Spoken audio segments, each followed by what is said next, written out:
All right, we are live. Sorry about the slight delay there. We're having some internet issues.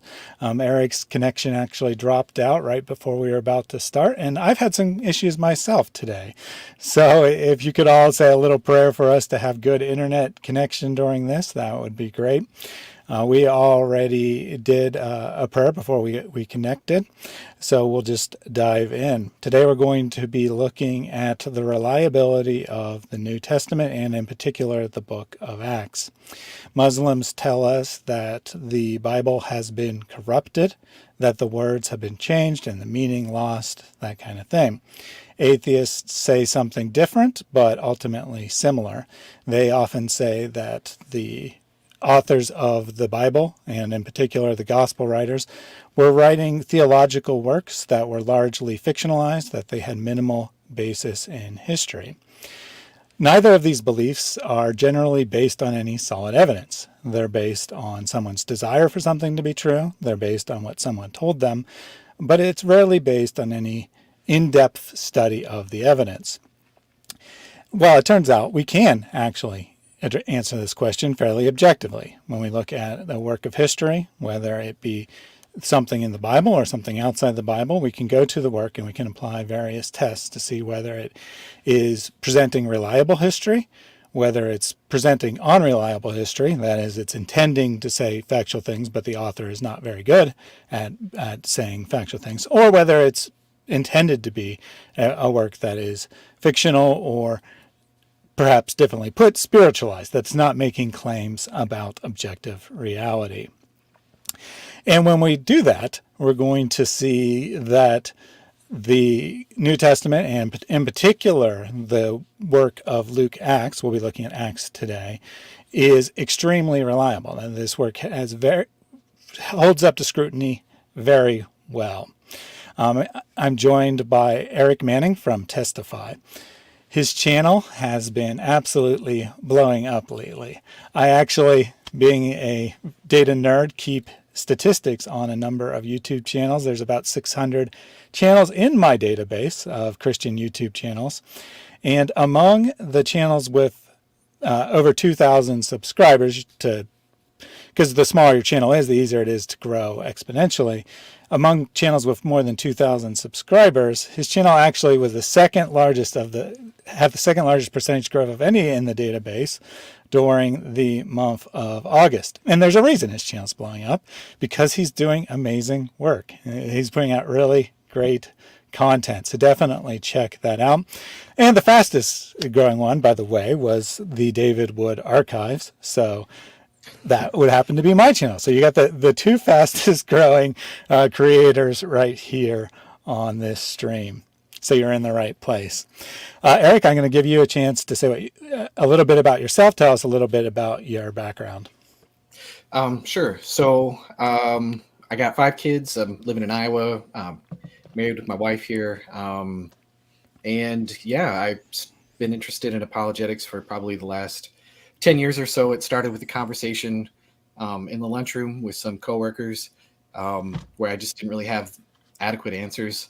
And so I just started to find out where could I find those answers, and just been kind of going down a big rabbit hole ever since. And so, but yeah, I've started the YouTube channel Testify been posting regularly since the beginning of January of last year. And now I got over 100 few videos, mostly focusing on reliability of the New Testament, the argument for miracles, which would also include some modern examples of miracles. And sometimes I'll get into other issues as well, but mostly those kinds of things. And so I just have always been really drawn to history. Even as a younger person in high school, I would get straight A's in my history test without having to study. I don't know why. Just kind of something that I was always interested in. And so I really definitely favor historical apologetics. So, Excellent. So whenever I have a new guest on, one question I always like to ask everyone is, why are you a Christian? Well, I became a Christian in my teenage years. I was actually spent a few years being an atheist. I was raised in the Catholic Church, and we were just kind of like nominally Catholic, didn't really go to Mass very often. And then I abandoned that as a teenager, mostly because of like the problem of evil and suffering and different things like that, as well as just I figured science had just more explanations than theology did. Um, but I eventually became more open to the existence of God. I just figured that not everything just came here to be for no reason and no purpose or no cause. And there's definitely a lot of design and beauty in nature. And I really think that my moral intuitions, I was kind of like a moral nihilist. I didn't think that there were moral facts when I was an atheist, but I came to view that that was a really counterintuitive thing. So even without hearing a lot of the philosophical stuff that, we apologists like to talk to now in a kind of a more nitty gritty, very detailed way, I kind of reasoned my way a bit towards God with, of course, the grace of God. I started reading the Bible, and I just read it and read it for months. There was parts about it I liked, and there was parts I didn't like. And there was parts that I just didn't understand. Like I'd come to the Gospels and I'd see all these miracles and different things that Jesus did, and I just thought that was probably not right. It didn't, because that wasn't my experience. Um, but eventually, and I'm summing up here, basically, um, I realized that they were really trying to tell us testimony. It didn't seem like they were, just they weren't these feel good parable stories of Jesus healing the sick. They seemed like they were really trying to report something. And so I had those kind of intuitions. But the real thing, everything changed when I eventually had like a religious experience with God, where I just sensed another presence in the room and felt conviction for my sin, and have been going in this direction for the last 22 or 23 years. Excellent. Thank you for sharing that. You mentioned that you kind of got interested in apologetics because you were already interested in history and got interested in the historical argument. But why did you take the step to start a YouTube channel? Because a lot of people are interested in this kind of thing, and then taking the step to make a public ministry, put yourself out there making videos, is quite a leap sometimes. So how did you get started with YouTube? Sure. Well, as you could probably see from my hat here, I'm a bit of a baseball fan. You might be like, well, how in the world is that related? Well, I used to on the side, as like a side hustle, I was like a baseball blogger. I covered the St. Louis Cardinals and other teams blogging. I wrote for a website called Fangraphs. If there's any diehard baseball nerds out there, you know who Fangraphs is. This was like over 10 years ago. But anyways, I was really into that, and I just have always been given to writing. I always enjoyed writing.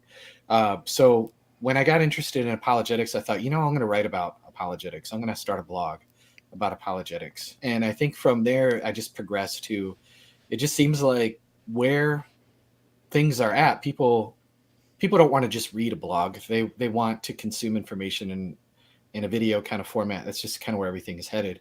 And so I kind of and I also felt just, to be honest, I just kind of felt prompted by what I believe was the Holy Spirit, but that I needed to go in this direction. And so yeah, it's why I started. I kind of went kicking and screaming against my will to start a channel at first, and thought, who's going to watch this?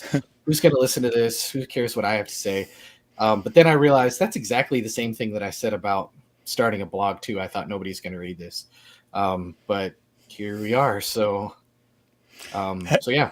Excellent. Yeah, sometimes God calls those who seem least equipped to do something, almost like so he gets the glory or something. Yeah. I never would have ever imagined doing something public. I was always interested in apologetics, but public speaking, that's like as far from my personality as you can get. I'm the kind of introverted person who wants to read a book. I don't want to go out there and talk to people, but God had other plans. So here we are together today. Yeah. Last introductory question here. You kind of told us a little bit about what your channel does. You said that you deal some with the historical arguments, some arguments for miracles. But what you didn't mention is what your approach to doing apologetics are, because there's a number of different strategies. So how do you go about doing apologetics? I'm a hardcore evidentialist. And so I think that you could go straight to arguing for um, what Jesus said and what Jesus did, namely the resurrection, and argue from there. I think that proves not just the existence of a generic God, but the Christian God. I think as long as the prior probability of God existing is not zero, I can swamp you with enough evidence where I think you should and could rationally believe. And so I don't have any problem with using classical um, arguments for the existence of God or anything else like that. I think those can be helpful. I'm more into the arguments that have maybe scientific premises that you can point to, because I think those are a little easier to grasp than just metaphysical ones. Although I know there's always a lot of overlap. Um, but yeah, I would definitely call myself a pretty hardcore evidentialist.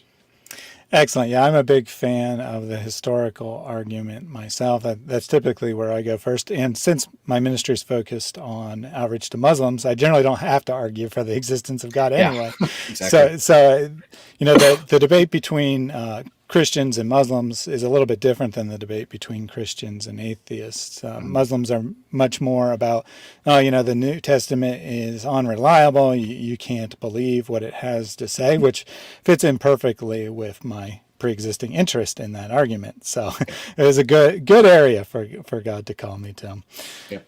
So we're going to be looking at the book of Acts today. I'll go ahead and put your presentation up on the screen here. If you have questions or comments from the audience, feel free to post those. I'll keep an eye on that. Otherwise, we'll dive right in. All right. Now I'm loaded for bear here, so if we don't get through all of this, that's completely fine. And if you have any questions at any point or clarifying that you'd like, just let me know, Thaddeus. Um, and I also have a series of videos on the Book of Acts, and I'm probably working on maybe 2 or 3 more videos that I'd like to add to it, so folks can check those out as well. But yeah, Acts is just a wealth of awesome historical information. I absolutely love the Book of Acts. And the reason why I think it's important is that Luke and Acts come from the same writer. And there's very good evidence that from the we passages, that Luke traveled with Paul. So if Acts comes from a meticulous historian who seems to have firsthand knowledge of at least some of the life and doings of Paul, I just realized my cat is in here. If you heard him meow, No worries. No worries. this should My cats increase. join the stream sometimes, so it's all good. Yeah, this should increase Luke's credibility. So Luke definitely states his commitment to factual truth in both of his prologues. He talks about interviewing many eyewitnesses and different things like that. Well, it's not his exact words, but I'm kind of paraphrasing there. So if it could be demonstrated that Luke was a traveling companion of Paul, it would be surprising if his understanding of the apostolic claim concerning the resurrection differed significantly from that of Paul. And I think this is really important because you'll often hear skeptics. I was just talking to Derek Lambert from Myth Vision. I don't know if you're familiar with him or not, but the other day he was talking about how hello, kitty. Anyway, he was talking about how Paul has a very different view of the resurrection. He seems to think that it's more of a. I'm going to crudely. If Derek sees this, he could beat me up later if he wants to. But it's kind of more of a Casper the Friendly Ghost kind of a thing, where it's physical, but it's not physical, and all that other kind of stuff. And obviously, Luke talks about eating fish with Jesus, them touching Jesus, them spending 40 days conversing with Jesus, that are very much different. And so I think this kind of takes that wedge out that people will try and drive between Luke and Paul. Yeah, it's pretty interesting, the claims about Paul, because you'll talk to 2 different skeptics and they'll give 2 opposite views. One will say, Paul didn't know about the historical Jesus. He didn't believe in a historical Jesus. He only believed in a spiritual Jesus. Then you'll talk to someone else and they'll be like, Paul didn't believe that Jesus was God. He was just only a human being. It's like those are completely opposite views. How are you getting completely opposite views from the writings of Paul? It's almost like, you're not actually looking at everything he has to say. You're only selecting out things that fit your view. Right. Yeah. It's a lot of cherry picking that goes on out there. But anyways, the other thing with the importance of Acts is that he claims to be present with Paul during his visit to the Jerusalem church in Acts 21. And this is important because it says that all the elders, including James, were present. And so this means that Paul and Luke would have had access to interview people there at that point. He was also present with Paul during his imprisonment at Caesarea Maritima for at least a couple of years, which is only 75 miles away from Jerusalem. So it would have been just, not that long of a journey for Luke to go and talk to the disciples in Jerusalem, perhaps even Jesus' mother Mary, and get some of the information. So this helps us to establish that Luke was in a place, in a position to know. Does that make sense? Yeah, absolutely. That's a really good point. I hadn't considered that, but Luke demonstrates that he had access. I mean, he makes the claim obviously in Yeah. the prologue, but then he also demonstrates that he has access indirectly. He doesn't claim, I was there, but we can infer that he was there because these wee passages where the Book of Acts takes this odd turn from it goes describing things in third person to first person. And the only real explanation for that is the author is switching to his own firsthand knowledge at that point. Yeah. We'll talk about that. There's definitely objections to that, and I'll get into a quote from Bart Ehrman here in a second. The other reason why Acts is important, I'll kind of breeze through this pretty quickly here. He provides the physical details surrounding Paul's conversion. So it's not just, what we see in Galatians where it's like, Paul is like, yeah, he revealed himself in me. No, Luke gives us the details about the other traveling companions who saw the light and heard the voice, and the following 3 days of blindness that was cured by Ananias.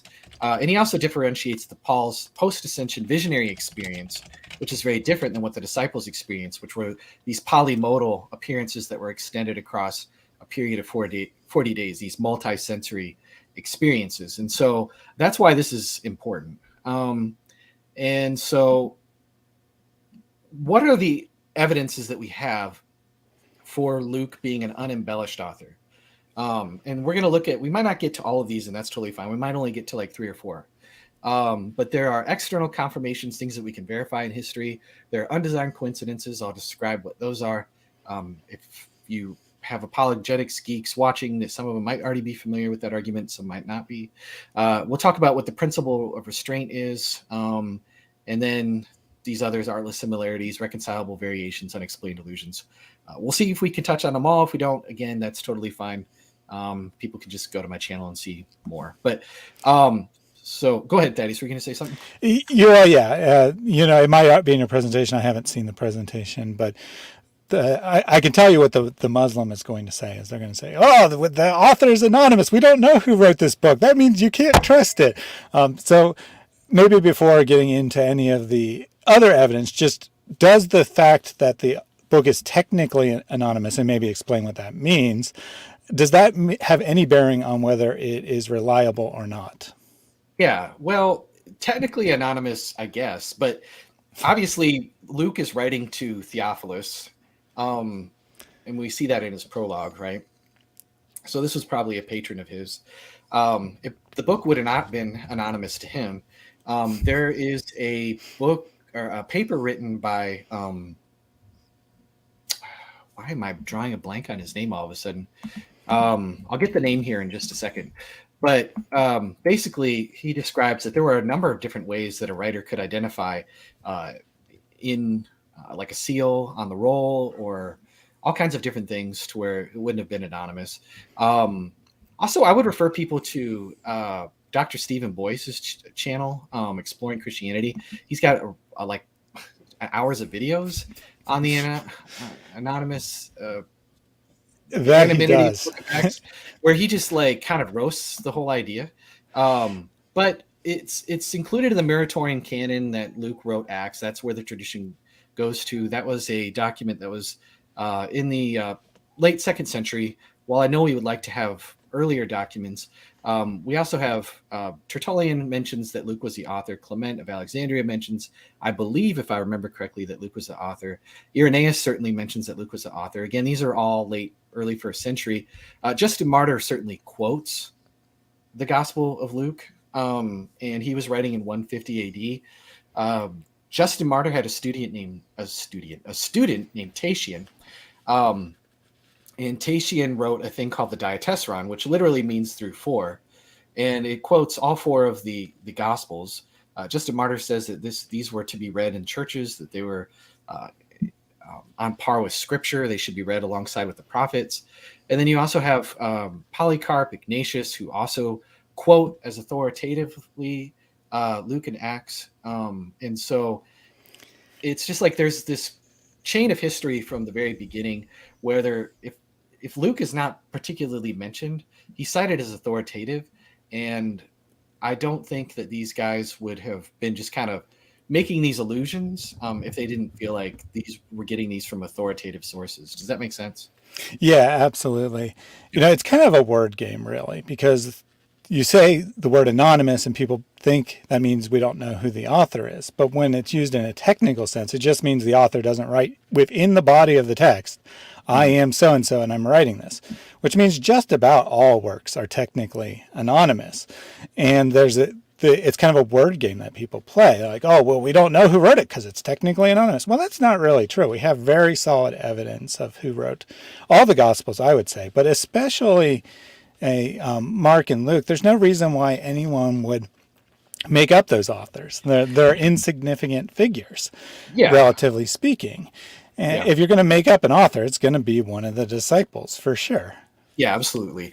And we just did a stream with Dr. Stephen Boyce on my friend Than's channel called Exploring Reality in a response to a critic. And he went through just all kinds of information. He's a wealth of information on canon and authorship. So if people want to check that out, they could get a ton more details. It's pretty overwhelming, the case that he gives. So yeah, I agree. Before we move on, Villainous asked, who is Theophilus?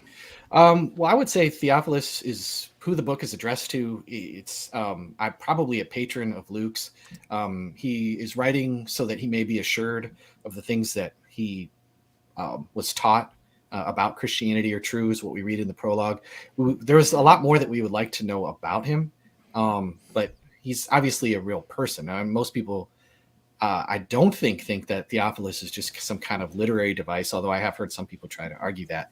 But it's to whom the book of Acts was addressed to assure that particular person that what he had been taught was historical, which again underscores the importance, I think, of historical apologetics. I mean, we have a gospel because of the need of discussing this kind of thing. So. Yep, absolutely. I'll let you continue the presentation. Okay, so Bart Ehrman, noted New Testament critic, every Muslim's favorite, until he talks about Jesus being crucified, of course. He says that the author of Acts is simply claiming to be a traveling companion of Paul's, so he thinks the weak passages are bunk. He says that they would be therefore unusually well-suited to give a true account of Paul's message and mission, but he was not a companion of Paul's. On the one hand, he was writing long after Paul and his companions were dead. Scholars usually date Acts to around 85 CE or so, usually 2 decades after Paul's death. Well, I don't really see that as a big problem, even if it is dated that late. But I don't think that it is. We don't have to necessarily date Luke that late. I think there's good arguments that we could date it early. On the other hand, he seems to be far too poorly informed of Paul's theology and missionary activities. And I want to really focus on missionary activities. We're going to talk about that a lot, to have been someone with firsthand knowledge. And so let's see if Bart really has a point here. Here is a book that I would recommend people get a hold of. It's not a beginner level book at all, but it is written by a classical historian by the name of Colin J. Hemmer, called The Book of Acts in the Setting of Hellenistic History. And I believe it's chapter 4. He goes through 84 very difficult facts that Luke absolutely gets correct about the Greco-Roman world that aligns with Paul's travels. And so I'm going to go through a bunch of these now. Don't let your eyes glaze over too much here because some of this is like nitty gritty details, but we're going to go through a few examples here. Luke gets the proper designation. So local titles. Luke gets a lot of local titles, right? So he gets proper designation for the magistrates of the colony as strategoi, following the general term archontes in verse 19. He uses the proper term politarchs, used to the magistrates in Thessalonica. This is a particular term that was in this particular area. This isn't just like politarchs are everywhere. It's this particular area. It's a local term. The term Areopagites, which is derived from Areos Pagos, this is the correct title for a member of the court of Athens. He also correctly identifies Gallio as the proconsul, the resident of Corinth, an illusion that lets us date the events to the summer of 51 AD to the spring of 52 AD, and even liberal scholars accept this. This particular one, that's how they date when Corinthians was written. That's when Gallio served as the proconsul. Luke also uses the correct title Grammatos for the chief executive magistrate in Ephesus, which is found on many archaeological inscriptions that we have. When Luke tells us of the riot in Ephesus, he indicates that the city clerk told the crowd that there are proconsuls. Now, this is really interesting. A proconsul is a Roman authority to whom one might take a complaint. Normally, there was only one. So why does Luke so casually mention the plural term proconsuls and thripatoi here? Well, it turns out that just at that particular time in history, there was in fact two as the result of an assassination by poisoning of the previous proconsul Silanus in the fall of 54. So that's like really dead on, nitty gritty details that are, I would say, best explained by somebody who had like very thorough local knowledge, right? And there's also the fact that Luke refers to Publius, I may be pronouncing that wrong, as the first man of the island. This is over on Malta towards the end of the book. Inscriptional evidence confirms this is the correct title on Malta, first man of the island. So Malta's, it's not a huge place. Local beliefs and customs. Luke knows that there are two gods known to be associated with Lystra, Zeus and Hermes. These are actually paralleled epigraphically from Lystra itself, and the grouping of the names of Greek divinities is particularly characteristic of the Lystra district. So those were their gods right there in Lystra. Those are their two, I'm trying to think of the right word, but they're guys, right? The main gods out of all the gods they were into. Luke also used the correct Athenian slang word for Paul, the seed picker, when they're like, what is the seed picker talking about? That's what the Athenians said. That was one of their slang words. And so, as well as the court Hill of Ares, he gets that correct. The shrines and images of Artemis, terracotta images of Artemis are abound in the archaeological evidence. There's also the altar of the unknown god. This, again, is a local belief and custom that Luke is aware of. We actually find those altars mentioned in Pausanias and Diogenes, excuse me. And we also do have, I believe, some archaeological evidence that backs that up as well. Luke gets a ton of geography, sea routes, and landmarks right. The proper port Perga is the correct ship crossing from Cyprus. He names another proper port, Italia, that returning travelers would use. He correctly names the sailor's landmark, Samothrace. He gets the correct implication that sea travel, is the most convenient way of reaching Athens, with the favoring Etesian winds during the summer sailing season. He also gives a few disjointed allusions to the distance and direction of the storm-driven voyage from Cauda to Malta. We'll talk about that. But they work well enough to enable a sailor to reconstruct a logbook of the ship's course and speed. So tacking 8 points to the north, as close as the wind Euraculo as was safe, would bring them 476 miles in a little over 13 days, assuming the rate of drifting at 1.5 miles an hour. And lo and behold, what we find out in Acts 27:27 is they arrived on the 14th night. And so this is like even sailing information and knowledge, like that comes in. And that's exactly when they arrived. So that's just kind of craziness right there. Let's talk about Cauda a little bit more, because I find this one to be really interesting. It says that in Acts 27:13, it says a moderate south wind came up. Supposing that they had attained their purpose, they weighed anchor and began sailing along Crete, close inshore. But before very long, rushed down from the island a violent wind called Euraculo. I hope I'm pronouncing that correctly. And when the ship was caught in it, they could not face the wind. And so they gave way to it and let themselves be driven along, as we just discussed. And running under shelter of a small island called Cauda or Clauda, Now, what's interesting about this is that Kata is more than 20 miles west-southwest, where the storm likely struck the travelers in the Bay of Masara. This is precisely where the trajectory of the northeastern should have carried them. This isn't the sort of information that someone would have inferred without being carried there by the wind themselves. Now, this is where it gets really interesting. The ancients found it nearly impossible to properly locate islands this far out. So, oops, I went backwards instead of forwards here. Ptolemy, he got it wrong. He was a geographer.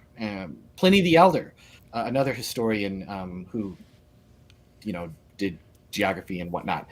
He was pretty well off in his approximations. Luke is the only historian who actually got the proper location correct.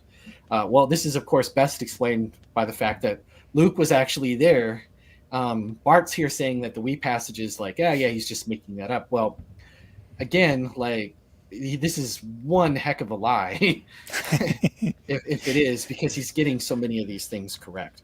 And there's even more with this voyage and shipwreck of St. Paul. And there's an interesting book that people can get if they want to learn more about this. It's called The Voyage and Shipwreck of St. Paul. It's by James Smith. It's actually out of print. It's public domain. It's pretty old, but you can download it for free on the Google Play Store. But Smith notes that the narrator of the voyage and shipwreck of Paul was not just an eyewitness; he was also a landsman. In several places, Luke gives an accurate account of the actions of the crew, but what he doesn't give a full account or any account why these actions are necessary. So he shows that like he's just kind of ignorant about sailing. And so, for example, in Acts 27:13. Luke says that after leaving Fair Havens, the ship sailed close to shore. While this passage demonstrates Luke's reliability as an observer, it shows that he was no sailor. The ship did not sail close to shore on purpose. They had no choice in the matter.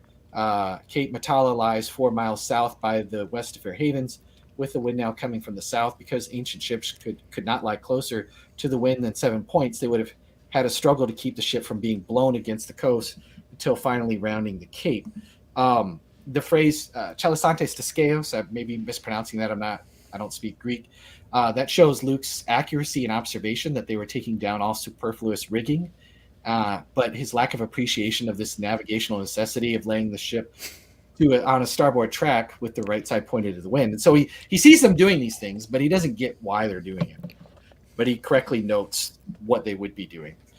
Casting anchors from the stern in Acts 27:29. That's actually the proper emergency action to take in such circumstances, preventing the ship from swinging around broadside to the waves and being smashed stern first on the rock. Luke reports the action without showing any awareness of how unusual it was or why it was necessary. And then also the fact that once they were trying to run the ship ashore at daylight, it was imperative for them to throw all remaining weight in order to have the best chance of running the ship bow first as high as possible on the beach. Again, Luke reports the action, but he gives neither the reason that the grain was retained earlier or why that they were now chucking it overboard. So does that make sense? Yeah. So he's just like reporting all this stuff that you and I, if we were on a ship reporting this stuff, we'd be like, I don't understand what's doing, but he's reporting it. Yeah, and I actually already mentioned this, so I'll skip past that one. One more external confirmation. This one I find really interesting. This is in Acts 22:25 through 29. And it says, as they stretched out to flog Paul, this is Paul had been arrested and they were going to beat him. And Paul's like, wait a second. I'm a Roman citizen here. You can't just beat me, right? And the centurion heard this and he went to the commander and reported it. And they said, what are you going to do? This man is a Roman citizen. And the commander went to Paul and said, are you a Roman citizen? And Paul answered, I am. And the commander said, I had to pay a lot of money for my citizenship. But Paul said, well, I was born a citizen.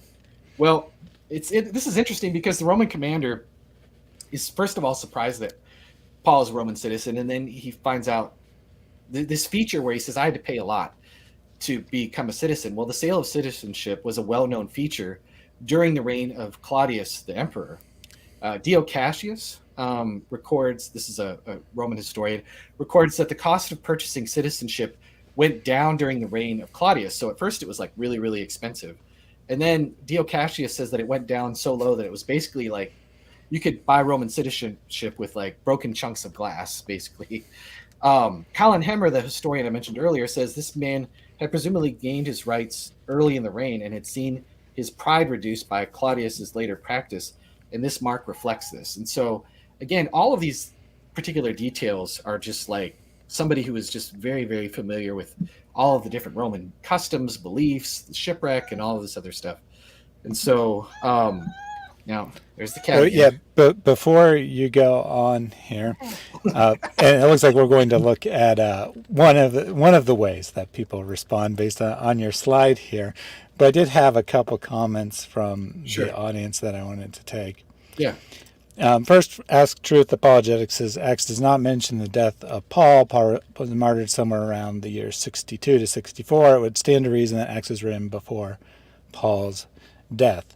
And I am inclined to agree with this, not so much because it doesn't mention Paul's death, but because it just ends abruptly. And you need some sort of explanation for that. This is technically an argument from silence, which is never definitive, but it is still a valid piece of evidence. However, I would say that our case for the reliability of Acts doesn't depend on it being written in 62. Mhm. It could be written in the year 85, like Ehrman claims, and still be reliable. The date is only minorly important at best. Anything you'd like to add? Yeah, I would say that it's not really just an argument from silence. I would say that the death of Paul is really relevant, especially in a larger context concerning what the author was like, right? The author seems to have been following Paul's movements in detail towards the end of the book. And there's independent evidence that the pastoral epistles were actually written after Paul's first imprisonment, and the book ends with Paul's first imprisonment. So, and there's also the fact that the book was written for a particular individual, which we mentioned earlier, Theophilus. It's weird to think that the author would have just sat around with the book so long after its last recorded events and just wait 10, 20 years to just send it off to his intended recipient. And so that's not really an argument from silence. That's just an argument from the purpose of the book. And then Luke is very, very interested in court scenes. I mean, he mentions court scene after court scene after court scene after court scene in the book of Acts. And then all of a sudden, like the most important court scene, like we don't get anything about. And so that is slightly more of an argument from silence. But again, it goes back to what is the author of the book actually like. And so I think that is taken together a very good argument for the early dating of Luke. And then that Acts. And well, and the punchline there, of course, is that if Luke was written or Acts was written early, then Luke was written even earlier still. And we know that Luke depended on Mark. So that would make Mark even earlier as well. And so I think it's these kind of arguments that have pushed some scholars, and not even always conservative scholars. Adolf van Harnack was I believe, a 19th century scholar, German scholar. And this was one of the arguments that convinced him. And he was actually a very liberal scholar that Acts was written early. Yeah, I agree. I think it is actually a pretty strong argument. And again, even if it's not definitive, you have to weigh the evidence. And there isn't really any evidence that it was written late, other than people's opinions about the author not understanding Paul's theology or something along those lines. Right. We've been going through all of these details, and you said that we're getting into the nitty gritty, and that's kind of the point, right? Because these are very minor things. These aren't kind of things that would just be common knowledge of people living in a different place, writing many years later.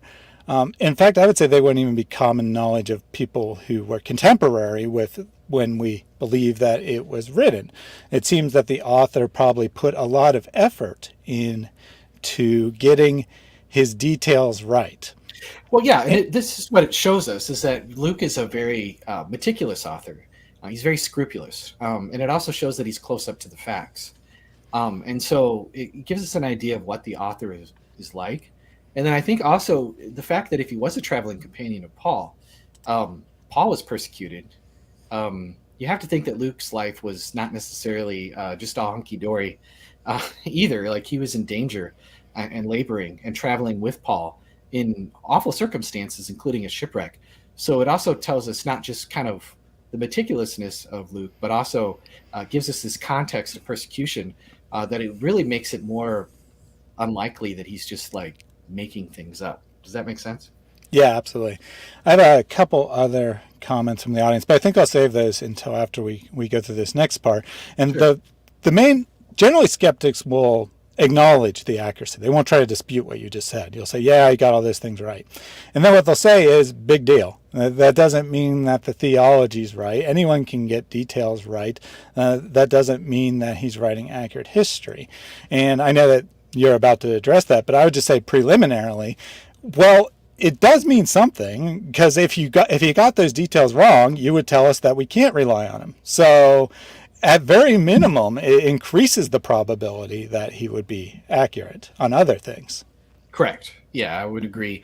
The Spider-Man fallacy is what they'll pull out. You'll often see skeptics like Apologia kind of talk back and forth with Apologia, kind of ribbed him the other day about the Spider-Man fallacy. But basically what the Spider-Man fallacy that skeptics will trot out is they'll just say that, like, this is the ever reliable Urban Dictionary giving us the definition here, saying that it's to illustrate the flaw in the assertion by evangelical Christians that archaeologists, for example, it could be other things like some of the other details that I gave here, unearthing biblical cities proves that the Bible was written by a supernatural force. Well, no, that's not really what we're saying.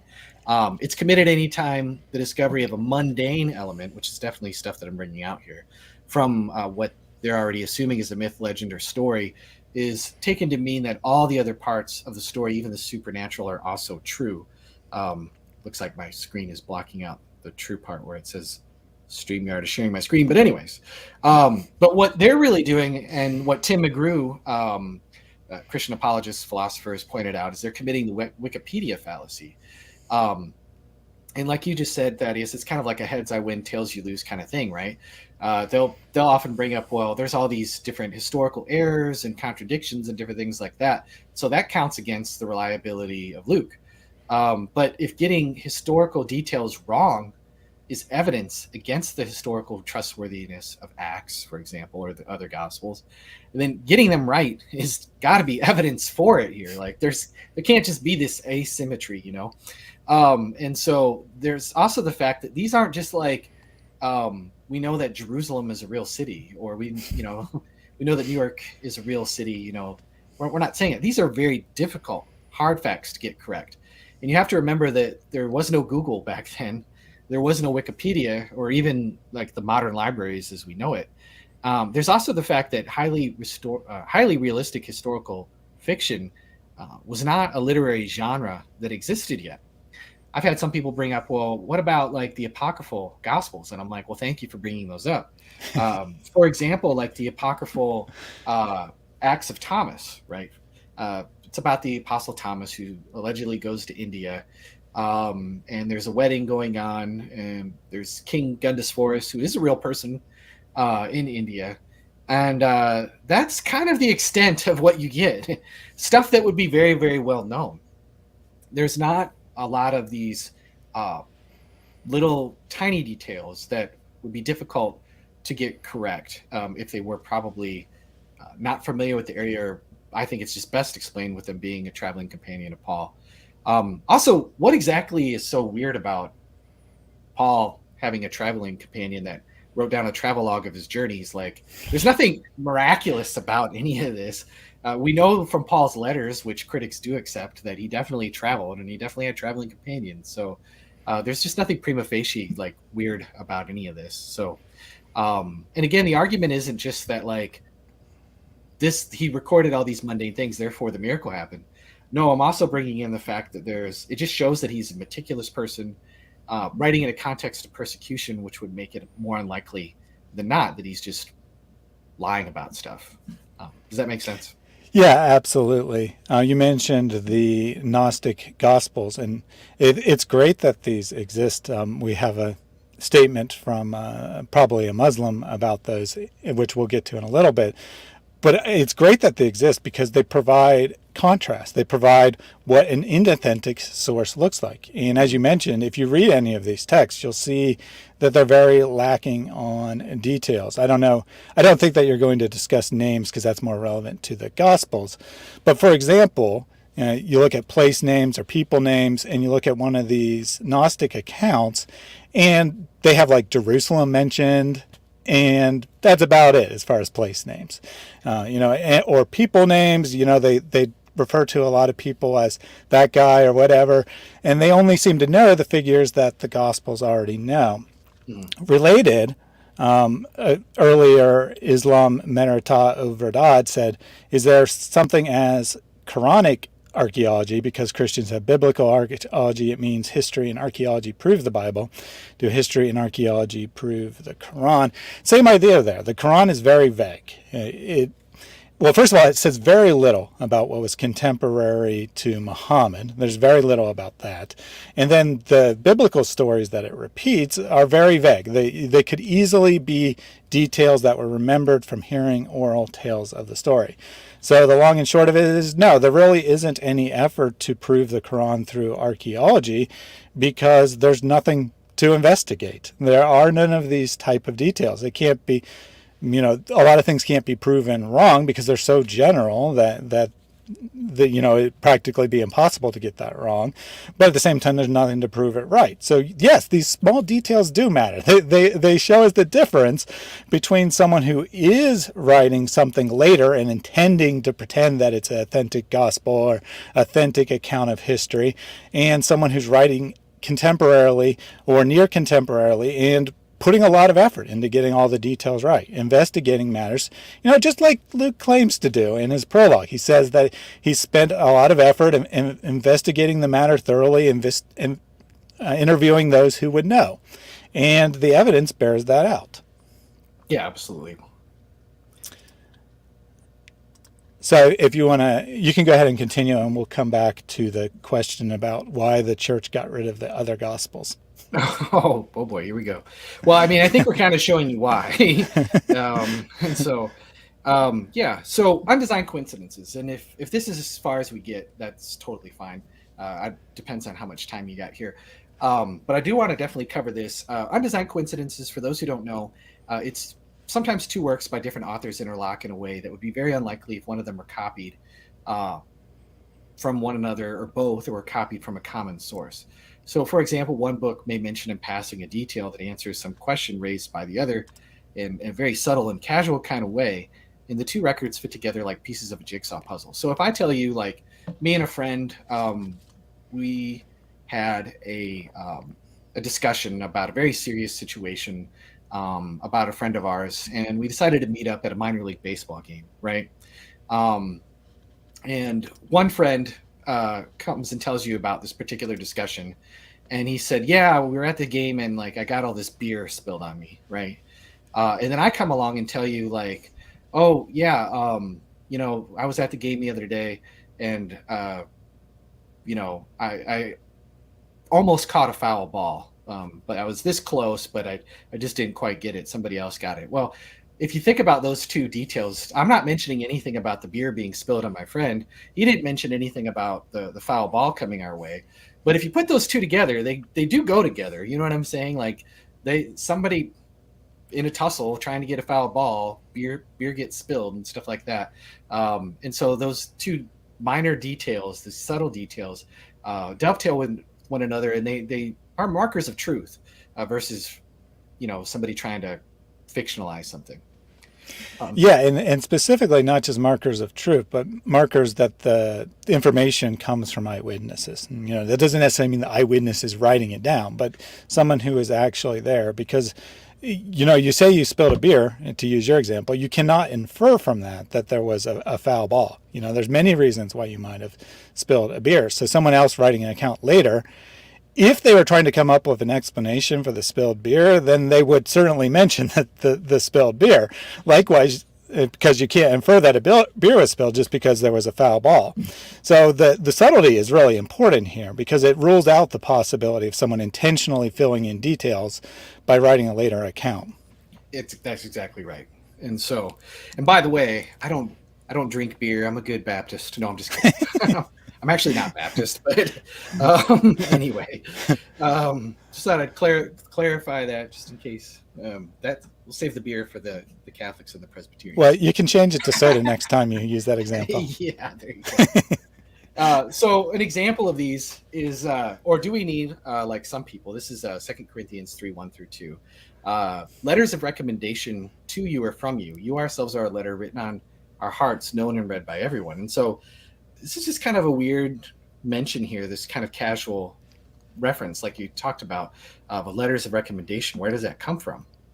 Well, if you turn around to Acts 18:27, it says, when Apollos wanted to go to Achaia, which Corinth is actually the capital of Achaia, the brothers and sisters encouraged him and wrote to the disciples there to welcome him. So Apollos came there with a letter of recommendation, and you just kind of see, okay, um, these two just these accounts go very nicely together.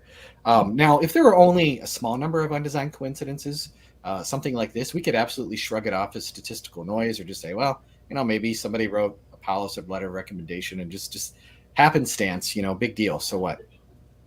And that's true. I mean, even in a large box of jigsaw puzzle pieces taken at random, one piece from many different puzzles, someone with great patience might find pairs that fit together more or less by sheer accident. So that's true.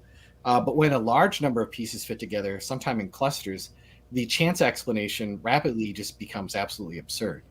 And that is why, to appreciate the force of the argument from undesigned coincidences, we have to have the patience to work through multiple examples.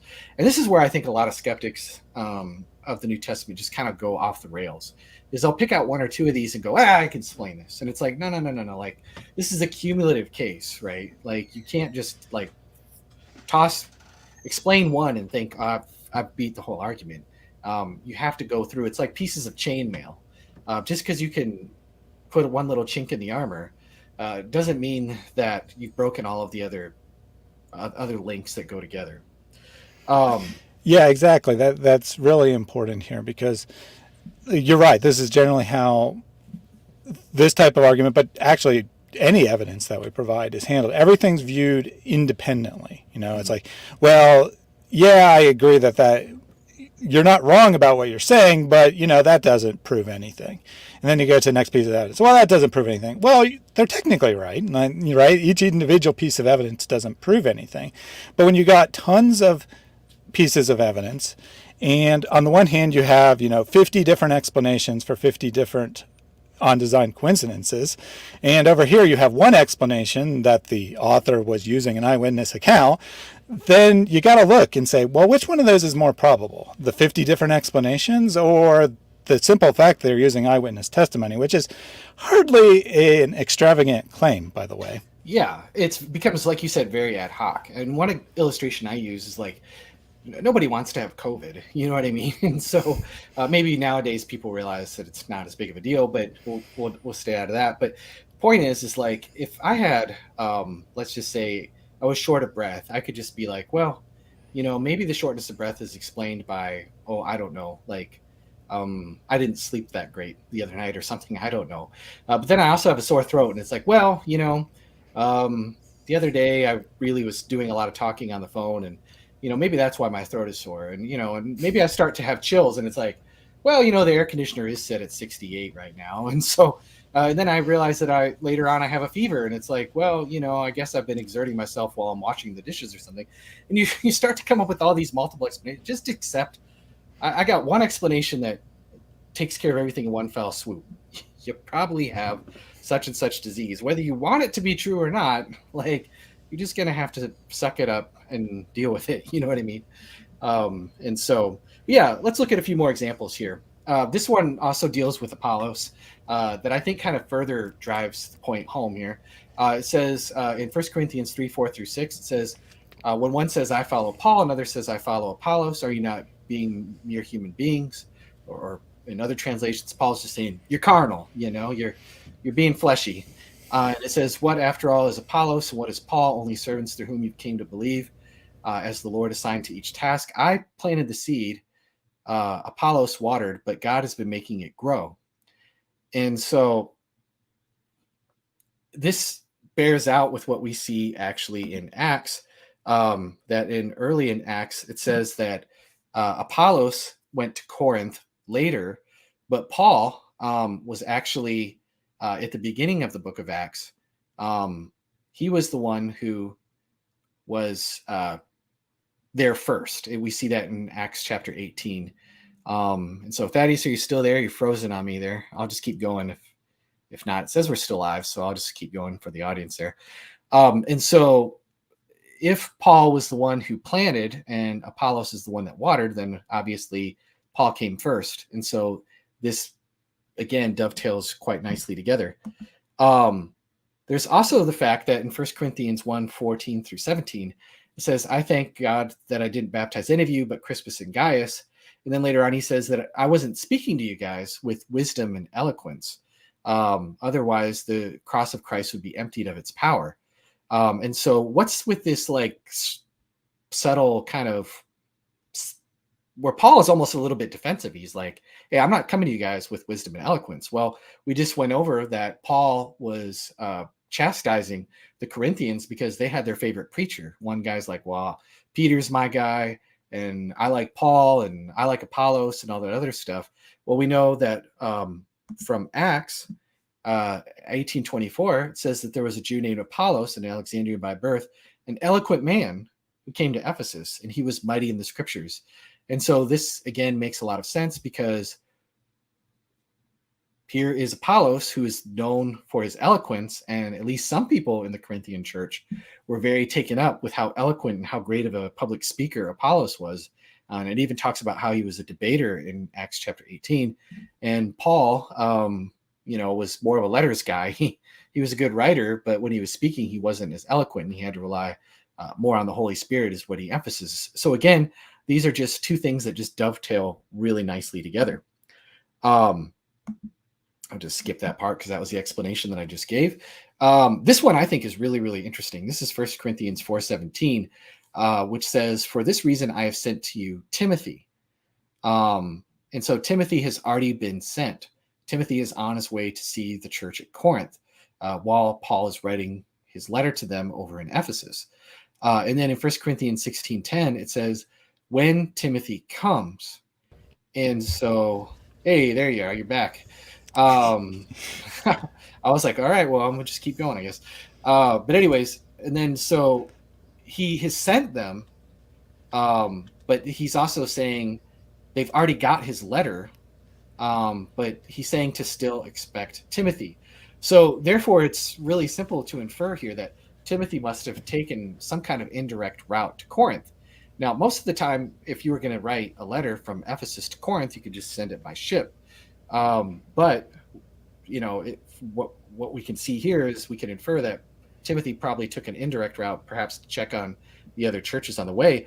And while I won't pull up the verses, I would encourage you all to check me out and verify if you want.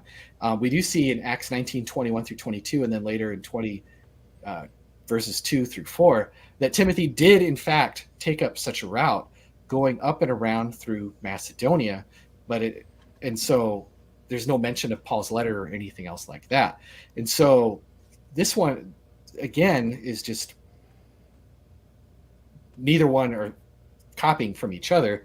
It's pretty obvious, but they have all these little subtle casual details that are best explained by Luke being a traveling companion of Paul. Another one here, we find out that that Paul was working. That was like his thing, he worked. He didn't often take up offerings or different things like that. And so he was working with Priscilla and Aquila. And it says that when Silas and Timothy came from Macedonia, Paul actually quit working, it says basically, and that he devoted himself exclusively to preaching and teaching, testifying to the Jews that Jesus was the Messiah. So why all of a sudden does Paul go from working with Priscilla and Aquila to devoting himself full time to preaching? Well, if we're just reading Acts, we have no idea. But what we do see in 2 Corinthians 11:7 through 9 is that, and I'll just read the highlighted portion of the passages. It says that the brothers who came from Macedonia supplied what I needed. And he's talking in the context of like, hey, I'm not taking a bunch of offerings from you guys. I'm not in this for the money. I'm in this because I'm trying to help you. And then he talks about that he didn't want to be a burden to anyone, and he wasn't a burden to anyone. He was able to provide out of his for his own means because of what people from Macedonia came and supplied what they needed. And we also know from reading Philippians, Philippi is in Macedonia, that he said that nobody else shared about giving and receiving except for you guys alone. And so that's where the offering actually came from. And so again, these two just go hand in hand in such a way that they're not copying from each other, and they're just these subtle interlocking details. Here's another one I think is really interesting. Is this is describing Timothy, and it says how from a childhood you've been acquainted with the sacred writings, for which you are able to make wise for you salvation through faith in Christ Jesus. And then also at the beginning of Second Timothy, Luke talks about his mother Eunice and his grandmother Lois, or I may have those mixed up. And it says that he had learned the scriptures from them from when he was a child, but there's no mention of the father. Well, obviously this is a reference to the Jewish scriptures that Paul is talking about with Timothy, but he doesn't give us any clue as to Timothy, who wasn't circumcised until only after his conversion as a young man, had acquired such knowledge. But then we come to Acts chapter 16, verse 1, and it says that when Paul came to Derbe and then Lystra, where a disciple named Timothy lived, whose mother was Jewish, but they're not even named here. The grandma's not in here. And, it says they were a believer, but his father was Greek. So apparently, thus the no scissors there, Timothy's Greek dad drew the line at circumcision, but allowed his mother to raise him as a Jew. But neither of these, the little details are kind of like, you have to put them together to see the whole picture. Does that make sense? Yeah, absolutely. We'll do one more. Okay. Acts 15:37 through 41 says that there was a sharp agreement that Paul and Barnabas parted companies because there was such a sharp disagreement between the two. They got in a big fight, right? And we see that Barnabas took Mark with him, and that was what the disagreement was about. It was because Mark, I guess, left them in the middle of things got a little tough. Mark bailed on him, and Paul's like, no, he is not coming. So what's this deal with Barnabas stumping so hard for Mark? Well, if we turn around to Colossians 4:10, we find out that Mark was actually the cousin of Barnabas. Well, now it's like, aha, well, that makes a lot of sense. Why Barnabas was stumping for his boy Mark is because they were related. They were cousins. And so, but again, you don't see this in Acts, and we don't hear about the fight at all in Colossians. It's only when you put them together that the full picture emerges. So those are undesigned coincidences. And I see we've hit an hour mark, so we can pause here for a second if you want to take any. Do you have any questions, or want to take any questions? And well, first I just want to emphasize that the skeptic here has a significant problem, because they basically have two choices. Other than that, Luke was an eyewitness, or the author of Acts was an eyewitness. They have two other choices. One is that all this just happened at random, that we're seeing patterns that don't exist, we're cherry picking, whatever, something along those lines. The other is that the author was familiar with Paul's letters and used those as a source, and still did it in this subtle way, which isn't that probable to begin with, but that's a massive problem, because their evidence that this is late is that the author is not familiar with Paul's work. I've heard an argument as stupid as the author of Acts is so unfamiliar with Paul, it doesn't even know that he wrote letters. And I'm like, well, that actually shows he's early, because if he was writing late, he would know that the letters became important, and he would mention those. But he doesn't know that they're important because they haven't become canon probably at the time he's writing, and he doesn't mention them. So they have a problem here. Either he's familiar with the material, in which case their whole argument for being late disappears, or they have to say, all these things are just lucky guesses, or it just happened by chance, which defies common sense. So I think they're in a real pickle. Yeah, for sure. And there's a lot of reasons to think that Luke was absolutely not dependent on Paul's letters. 2 Corinthians, there's Titus. He is mentioned like over and over and over again, and we see Titus mentioned in the Pauline letters elsewhere. Yet in the book of Acts, he doesn't appear even once. And so it's just kind of like, you would think that if he was using Paul's letters, a fabricator could make a lot more material out of this. Yet in real historical documents, the omission of some person or event that we could hardly imagine ourselves omitting is actually really common. There's also the fact that Paul talks about all of his different sufferings. 3 times he was beaten with rods, but we only hear about one of those times in Acts. 3 times I was shipwrecked. A day and night I was adrift at sea. I mean, talk about an opportunity to make up some stories. And yet, not any of those shipwrecks are actually mentioned. It's only the disastrous voyage in Acts 27, which takes place years after the letter was penned. Do we get that? And then there's also the fact that, like, all the problems. I mean, think about all the problems in the Church of Corinth regarding marriage and food sacrificed to idols and sexual immorality and different things like that. It would be wholly natural if these would, find their way into the book of Acts. And yet the only time we see anything about any of that is like the question of food offered to idols. And Paul's advice to the Corinthians is actually less strict than the what the Jerusalem Council actually commands. He's actually a little more loosey goosey. He kind of focuses more on like their motives of eating and different things like that.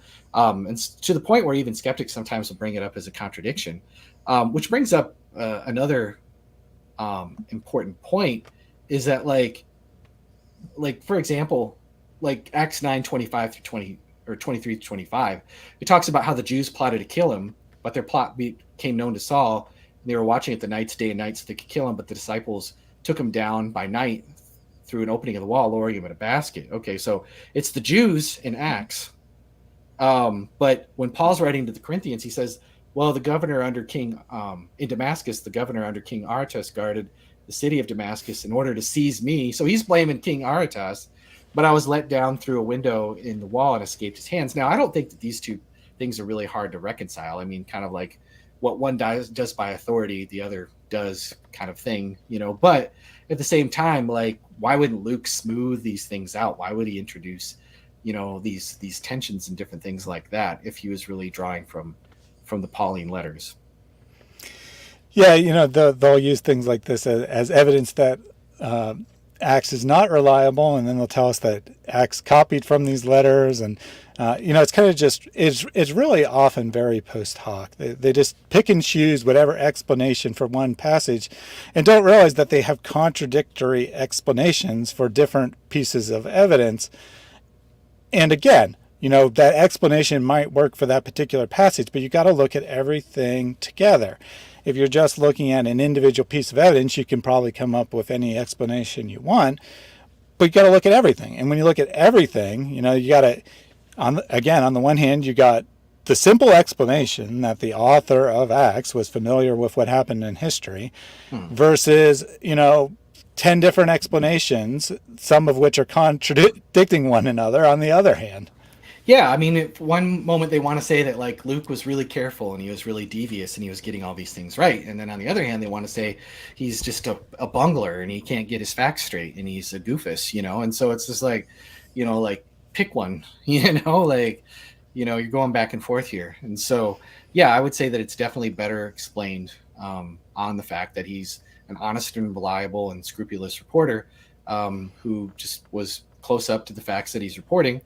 And if he's reporting these facts and he is really a traveling companion of Paul, then he's in a place to investigate about the other things like the resurrection appearances that we talked about, the other miracles of Paul and different things like that. And he's reporting these things as this is what's originally coming from the disciples.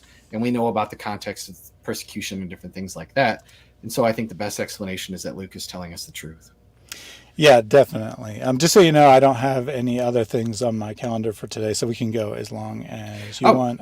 I often have streams that are 2 hours or 3 hours, so we can do it as much as you want. But before we go any further, I want to make a couple other points. You also mentioned that the book of Acts doesn't talk about any of these controversies that Paul is addressing in his letters, kind of as evidence that the author wasn't reliant on these letters. This also applies to the Gospels in general, that they don't, and this is actually kind of a different argument, that they don't take any of these controversies that they could solve by inventing words for Jesus, Yeah. And they don't take any of those things and project them back onto Jesus. All the things that Paul talks about being conflicts in the church, none of them have explanations. At least not any direct explanations in the words of Jesus. Kind of like the gospel authors. A lot of people think that people generally think that they're written at least after the earliest letters of Paul. And I think they're roughly contemporary, but regardless of how you do the timeline, they were certainly familiar with these controversies. Whether they're familiar with Paul's writings or not, they're familiar with the controversies. And they're not taking these controversies and solving them by coming up with words for Jesus. And you say, well, what? Who cares? What does that prove? Well, it proves that they're trying to be genuine. They're not trying to invent something. It doesn't necessarily prove that they're accurate about everything, but it does rule out the possibility that they're intentionally writing something fictional to solve theological problems, which is generally how skeptics approach the New Testament writings. Whenever they see a difference between two accounts, they say, oh, well, here, we could tell this about this author's theology because they made this change for this reason, kind of deal. Mm-hmm. Yeah, no, and that actually ties really well to my next point. They definitely show an enormous amount of restraint. So, like, just kind of an example that you're giving ties in somewhat here. There's baptism, right? Nowhere in Luke's gospel is it mentioned that Jesus and his disciples baptized. We do read about it in John chapter 4. And Luke doesn't even contain the commission to baptize, like we see in Matthew 28:19, in the Great Commission, or the longer ending of Mark, we see the command of baptism, right? So if Luke really felt free to add incidents and put words into Jesus's mouth, it would have been really natural for him to add a reference to the importance on the part of Jesus's disciples. And yet that's exactly what we don't see, right? And so this is more evidence, I would say, for an unembellished author, right? Now, here's one where I think Luke could really throw a whammy on us, What about Jesus's appearance to Peter? Luke mentions it briefly in 24:34, and we know that it's talked about. It's in the Creed in 1 Corinthians 15, and we know that Luke was obviously forgiven by the time we get to Acts. We can only conjecture about how it came that Peter made it known that he had seen Jesus after his resurrection, but the original private meeting apparently wasn't available for publication. And so withholding details from a private conversation is something that we know happens all the time in real life. But if the gospel writers were, felt free to invent dialogues and scenes in order to fill out missing information, this would be exactly where we would expect to see it. And so I think this kind of restraint indicates that they're truthful authors. You know what I'm saying? And so that's just kind of the principle of restraint there, which really ties in with what you were saying. There's a lot of things that the gospel writers could have added to resolve some of the theological controversies of that particular time, like circumcision or something like that. But that is precisely what we don't see. And so yeah. Artless similarities. This is another line of evidence. And so basically, here's a critic. This is Uda Ranke Heinemann. She says that in Acts and the epistles, there are two Pauls. She says there's the historical Paul of the authentic epistles. She's probably referring to the 7 epistles, not the 13, like Romans, Philemon, 1 Thessalonians, Galatians, and so forth, 1st and 2nd Corinthians. And then there's the legendary Paul of Acts. So she thinks they're like two totally different people. They're very, very, very different. And I'm like, well, I don't see differences. I see a lot of similarities, and I see the similarities similar with undesigned coincidences in the sense that they're very artless. They're very casual. They don't look like they're embellished or like they're trying to do this on purpose. And so this is a quote from Lydia McGrew here. She says that while reading the Gospels and Acts, you'll notice similarities between the characters portrayed across different stories. Parallels between the Gospels concerning character depictions are unlikely to be the result of mere chance, and these correspondences are so casual and subtle that it's unlikely that they were designed that way. So let's look at some of the characteristics about Paul. Paul in the book of Acts is really touchy, sensitive about money. He's like, I haven't coveted anyone's silver or gold or clothing. You know that I worked with my own hands to provide for my own needs, right? And that's a big deal to him. Well, if we turn around in the book of Acts, or not the book of Acts, in his letters, Well, this is a constant theme that he's bringing up. To the Thessalonians, he's like, hey, I worked with my own hands. I did all this stuff. Which, by the way, we only find out what Paul did for a living in Acts, which is making tents. That's not even in the Pauline epistles, right? But Paul talks to the Corinthians, and he's talking about we labor, we work with our own hands. Even though, like, I have these rights that I could receive offerings and be supported full time and all that other stuff, he's like, I would rather die. Paul's really dramatic here. He's like, I'd rather die than take y'all's money, and so he's kind of like the anti-prosperity gospel preacher here almost. He's just like, no, this is what I'm doing, and nobody's going to deprive me of this particular boast. So he's really showing like the same touchiness about money that we see in the book of Acts. Well, again, this is best explained by somebody who was traveling around with Paul and knew the guy. Paul is a bit of a guilt tripper. So when he's talking and he's saying goodbye to the elders in Acts chapter 20, he says that you're never going to see my face again. And they're all weeping and crying and all that other stuff there. So he's just kind of laying it on a little bit thick, and he's a little bit dramatic, kind of guilt tripping them and saying, do all the things that I'm saying because you're never going to see my face again. And there's a lot of emotion going on. And then when he's writing to Philemon and he's trying to be like, hey, you should probably free Onesimus. And I know he ran away and I know he was a terrible slave and he shouldn't have done that. But I've met him in prison and he's been converted and he's my son now. And I'm sending him back to you. But this is what I want you to do. And by the way, you kind of owe me your life. Like he's just, again, laying it on really thick, laying it on really heavy in order to persuade Onesimus Philemon to do the right thing. And so there's also Paul's sarcasm. I love this one. Paul is just like a sarcastic and sassy guy. And this ties actually into another external confirmation. So Paul is before the Sanhedrin and he says something that they didn't like and he gets smacked across the face. And Paul's response is, God will strike you, you whitewashed wall. You sit and judge me according to the law, and command me to be struck against, contrary to Moses' law. And those who stood by him said, do you revile God's high priest? And Paul said, oh, well, I didn't know he was the high priest. For it is written, you shall not speak evil of the ruler of your people. And if you read this just kind of like black and white, you might not catch the sarcasm that Paul is laying it on, but he's actually laying it on really thick. And it also raises an interesting question, like, why did Paul not know who the high priest was? Well, actually, if we read Josephus, we find out that Ananias was the son of Nebuchadnezzar. He was the high priest when Felix's predecessor, Quadratus, was the president of Syria. This historian Josephus tells us that Quadratus bound Ananias and sent him to Rome. This was so he could give an account to Claudius Caesar over doing some shady business. Agrippa actually interceded for Ananias, and he was able to return to Jerusalem. But Ananias wasn't actually restored to his former office of high priest. Instead, what happened is Jonathan succeeded Ananias. And we know this because Josephus refers to Jonathan occupying the office of the high priest during Felix's reign. This implies an interruption in Ananias' high priesthood. But Josephus tells us that assassins killed Jonathan in the temple. And so basically, like, he wasn't even really given the proper authority of high priest at that particular moment. He was just acting at it. And so after Jonathan's death, the office of the high priest remained unoccupied for some time. Eventually, King Agrippa appointed Ismail, the son of Phabi, to be the high priest.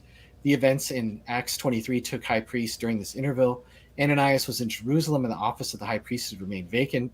So by his own authority, Ananias acted and he just assumed the role of high priest again. And so he's not even really legit. He's not even really official. And so this just very casually and subtly explains why Paul gets a little snarky and says, well, I didn't know he was the high priest, because the pretext is that he's not. And so this highlights not only Paul's sarcasm and kind of the same kind of the person that he was, but also it's another historical confirmation. Well, we see the same kind of sarcasm in Paul's letters. When the Galatians were being troubled by the Judaizers, he was like, hey, don't just stop at the foreskin, guys. Why don't you just why don't you just go all the way? Again, that's some pretty heavy sarcasm by Paul.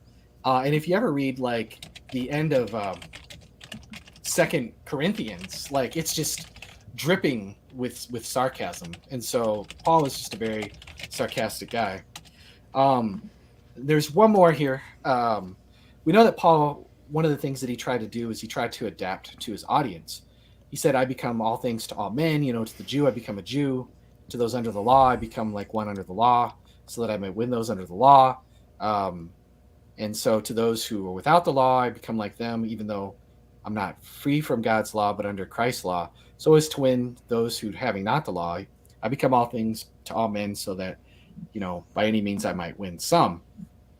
Well, we actually see this demonstrated uh, in the book of Acts during some of the Paul's kind of court appearances. Like, for example, in Acts 22, he says that he speaks when Paul's talking and he's addressing a very Jewish crowd.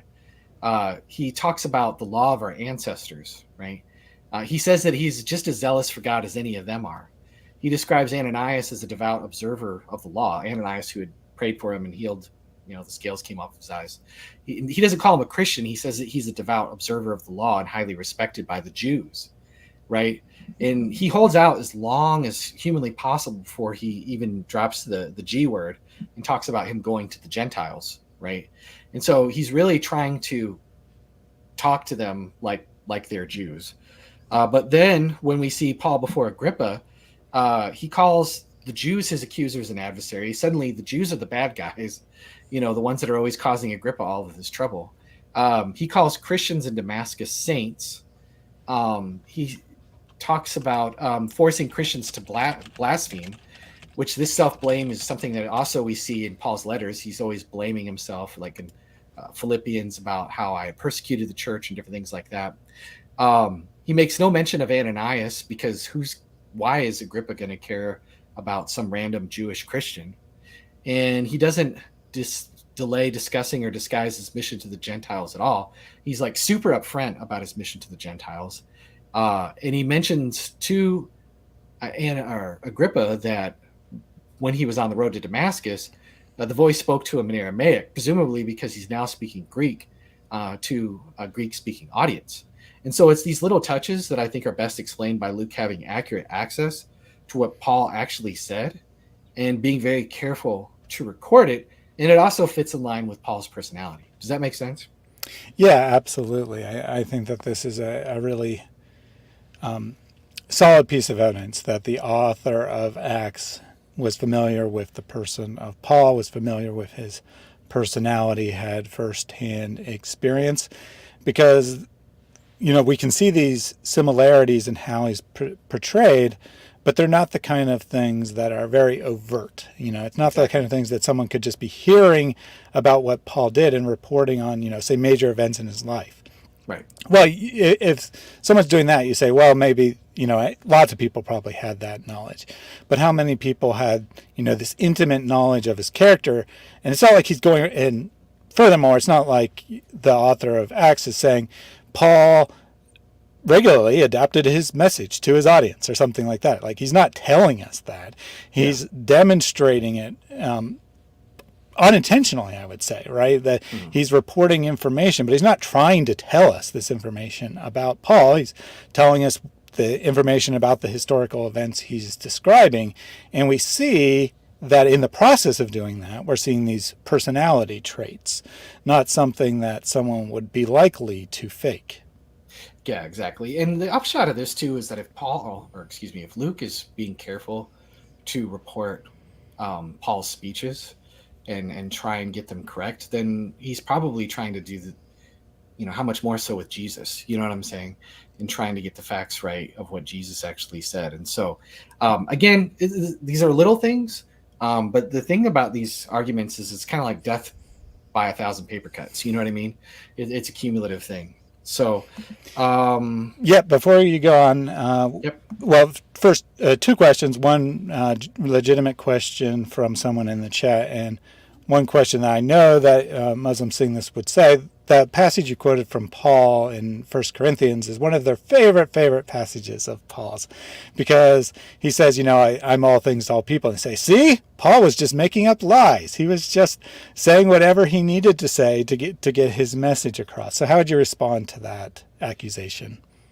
I mean, I guess I just don't see that. I mean, there's nowhere where Paul is like saying like, just making things up as he goes along. He actually seems to be pretty careful in separating, like, hey, this is actually my advice, and then this is actually like the Lord speaking. And like we see that in First Corinthians chapter 7, for example, where he's giving advice on like marriage and different things like that.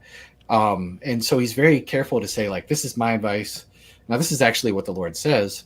And then when you look at it, it's actually in line with like what Jesus taught about marriage, that we see in like Mark chapter 10 and different things like that.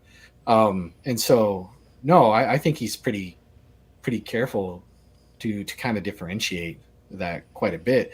All he's saying is basically like, I'm just trying to relate to the audience that I'm speaking to in order that I may win some. It doesn't follow from there that I'm just like pulling stuff up out of my ear just to, say whatever I can to convert you. That's just kind of ridiculous. Yeah, absolutely. This is basically just what any good speaker would do. You Yeah. adapt your material to the audience in such a way that they'll understand it, but that doesn't mean you change your argument. Since you've talked a lot about baseball, if you're talking to a audience of sports fans, you might draw analogies with sports. But if you're talking to a group of people who have zero interest in sports, you're not going to use those same analogies when you're giving a presentation on some other material. That doesn't mean that you've changed your message. It just means that you've become like the audience. Or a different way that you could do this is, you're speaking to an audience that knows, say, Greek. Well, you speak Greek. You don't speak to them in Hebrew. You're speaking to an audience who's more comfortable speaking Hebrew. You speak Hebrew. I become a Hebrew to the Hebrews and a Greek to the Greeks. That doesn't mean that I've changed my message. It Yeah. just means that I've adapted the way I present it, which is what Paul's actually saying in context. Yep. For sure. So the question we have from Redouan Abdullah, who wrote the stories of Josephus and Ananias? I asked him I said he seemed confused since we're not thinking about stories of Josephus and Yeah. Ananias. But Yep. he did say that he was confused and that he would like clarification with original proof. So maybe could you explain the nature of this argument? I think he just came in. He probably hasn't heard everything we've said. So maybe could you briefly explain the nature of your argument you're making and then clarify who Josephus is and who Ananias is? Sure. Well, Josephus is a first century Jewish historian, where we get a wealth of information of the Jewish world in the first century. He tells us a lot about certain biblical characters, one, of course, being Ananias. And he lets us know about the context of like the high priesthood with Ananias and how he was there, it was taken away from him, and how he reassumes the priesthood without the proper permission from the Roman authorities. And that's why Paul was being a little snarky with him, was he was just basically like, you're just basically a usurper. And so what I'm saying is that it dovetails, just like with the undesigned coincidences. It's this subtle, casual thing that actually dovetails with other information that we find in another source. This time being, instead of like between the letters of Paul and the Book of Acts, it's between the Book of Acts and Josephus, the Jewish historian. And so it confirms that Luke was in a place to know that Josephus kind of corroborates the same information, and the two bits of information just fit very well together. So yeah, that's basically it in a nutshell. Yeah, so, to directly answer the question, we were talking about what Josephus wrote about Ananias and how that is congruent with what Acts writes about Ananias. Correct. So, our proof of what Josephus wrote is Josephus's writing. I think that you're not approaching, and like I said, I understand you just came in, you haven't been paying attention all this time, so you don't understand the nature of the argument. We're not saying that any piece of evidence is, absolute proof.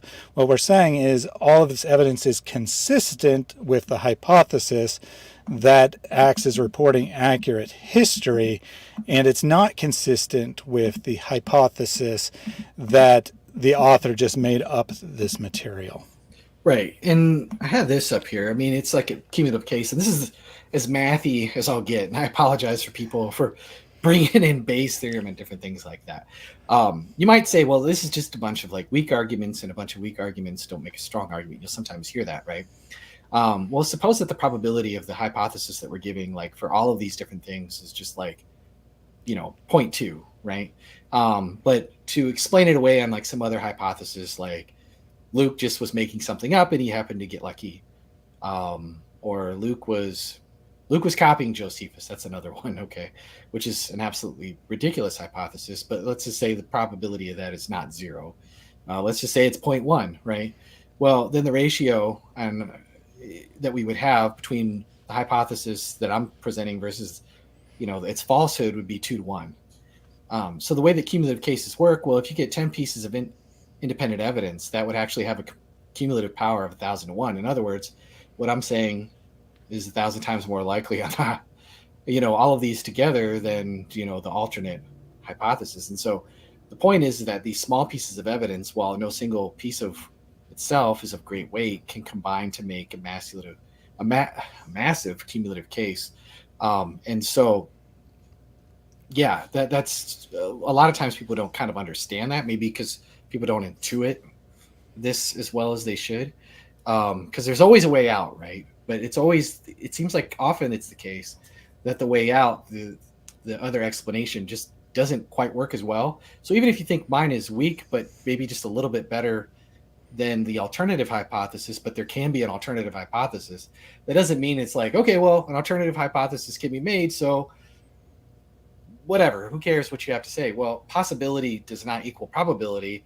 And then when you have a bunch of these together, they just snowball, where again, like we talked about earlier, I have one hypothesis that explains all the data with one fell swoop. So that's where we are. Yeah, and I understand that this isn't always very easy for people to grasp the nature of the argument, but for people who are familiar with probability, which I agree is not going to be a large percentage of the population, but this is actually how any argument is going to be built. The times when you can have A, B, therefore C is very rare. You're going to have, I have 10 pieces of evidence.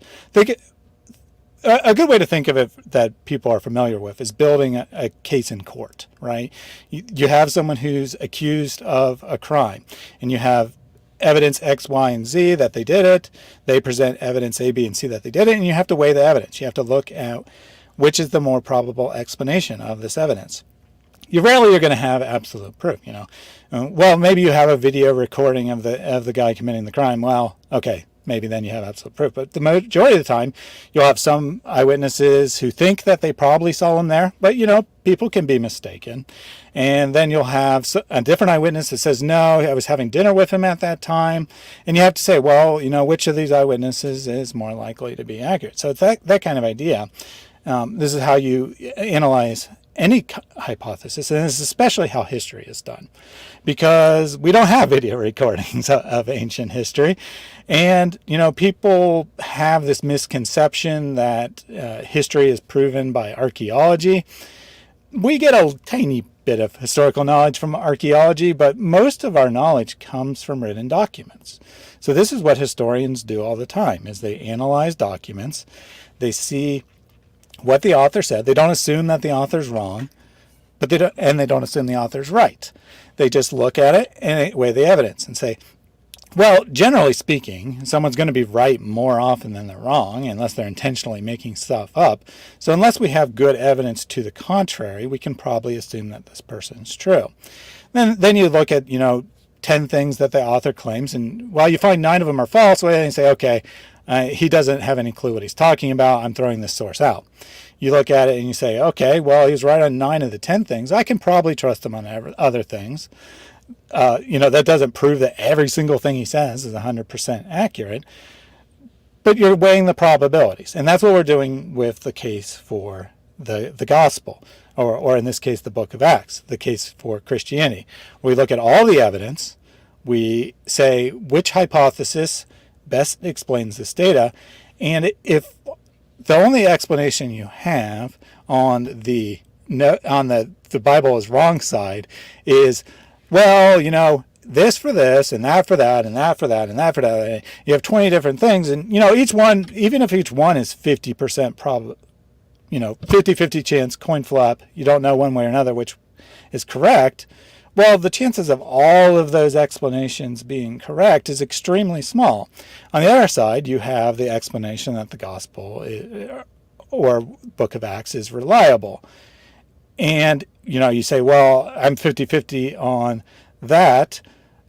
Well, you got a 50% chance that that's true. And then on the other side, you have a 1% explanation. Well, that means you got 50 times more likely that it is true than false. So hopefully that clears up the nature of this argument.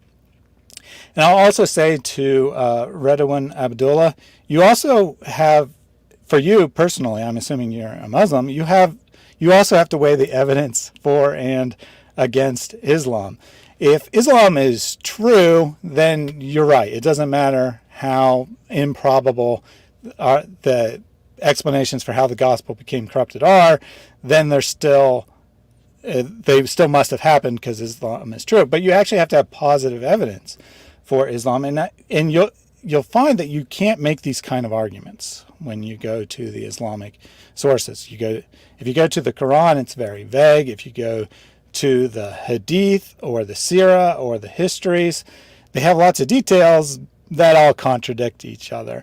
And indeed, some of them are provable ahistorical things, that they talk about events that happened 200 years after the time where they are placed based on other sources. So then your explanation is, all of these other sources are wrong and the Quran somehow got it right, or the Hadith got it right, or that the Quran is wrong and all of these other sources at least are partially true. So same idea. Maybe no single piece of evidence is 100% proof, although I would say there actually are a couple 100% proofs that the Quran is false, but that's neither here nor there.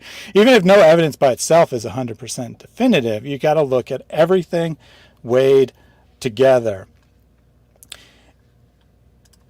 He also said that Luke copied everyone, which is just an assertion. Yeah. Not only is it assertion, it's something that we've directly contradicted and showed why that's false. Redouan, do better. I'm sorry, buddy. Yeah, and I mean, this was specifically said in the context of you saying that it was ridiculous, the idea that Luke copied Josephus.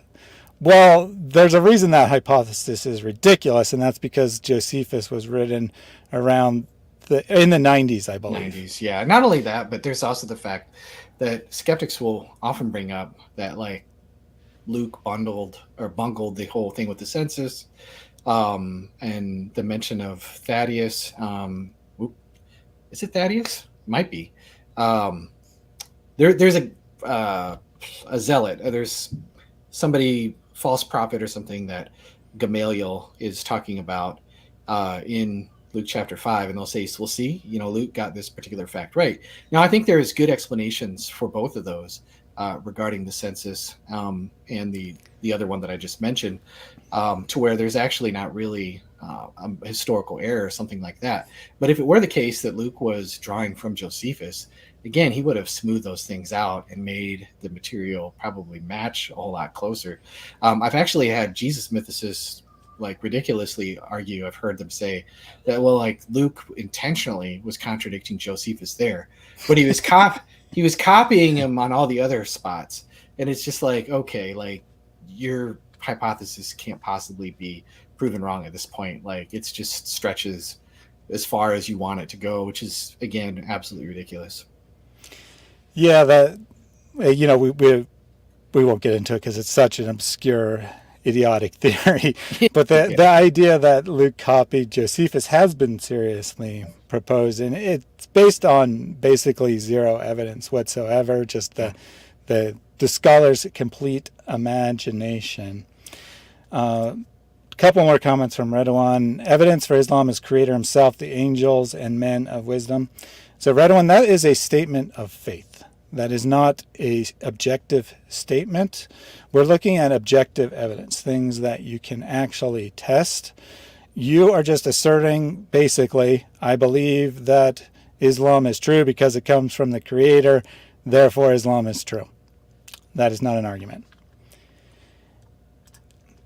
And then Redawan also said Gnostic stories is wrong. Quran copied none of the Gnostic false stories.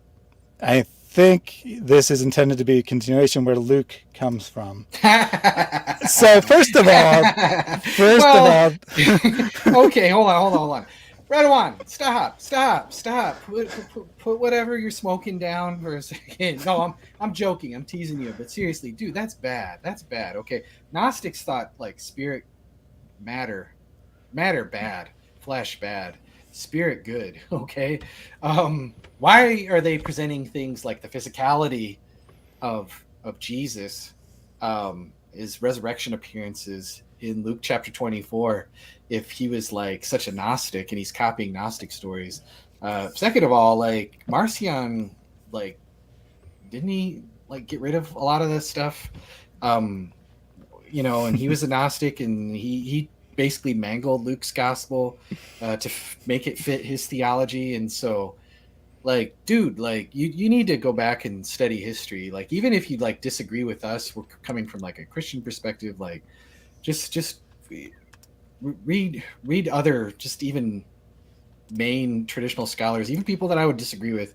They're not going to say that Luke was copying the Gnostic stories. It's totally the other way around, or at least if that. So no, stop, just yeah, stop. yeah. We talked about how ridiculous the idea that Luke copied Josephus is. This proposal is so absurd that no one has ever, as far as I'm aware, no serious scholar has ever asserted that Luke copied from the Gnostic Gospels. Everyone agrees that it was written much earlier, and it's not remotely Gnostic in content. I have a feeling you don't know what that word means. You're just repeating something you heard.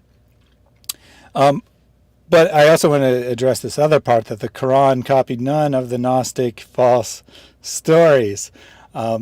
Now, I know you're not an expert on the Quran, but do you happen to know offhand of an example of a story that comes from a Gnostic writing that the Quran copied? Me off the top of my head. Yeah. No, I mean I know he gets it really wrong with the whole Trinity thing, like Mary is part of the Trinity, which is kind of ridiculous. I know that there's the infancy. It seems like there's stuff about Jesus turning clay pigeons into birds was something Mm-hmm. that was taken from the apocryphal infancy gospel of Thomas, which is also, yeah, that's pretty bad. That's a big howler right there. Um, so yeah, there's a lot of different things. Yep. So the copying of the clay birds would be an example. That work might not technically be Gnostic, but it's same idea, written very late. Uh, the Jesus speaks from the cradle in the Quran. Jesus commands a palm tree to bow down and supply food for Mary in the Quran. The idea that Jesus wasn't crucified in the flesh. That's from Uh, Gospel of Barnabas, right? Yep, that comes from the Gnostic writings for sure. That's actually the one of the main tenets of Gnostic theology is that the divine Jesus is separate from the body. That the divine Jesus was not on the cross, and that's something the Quran copies. So there's many things that no historian of any repute whatsoever would say are historical.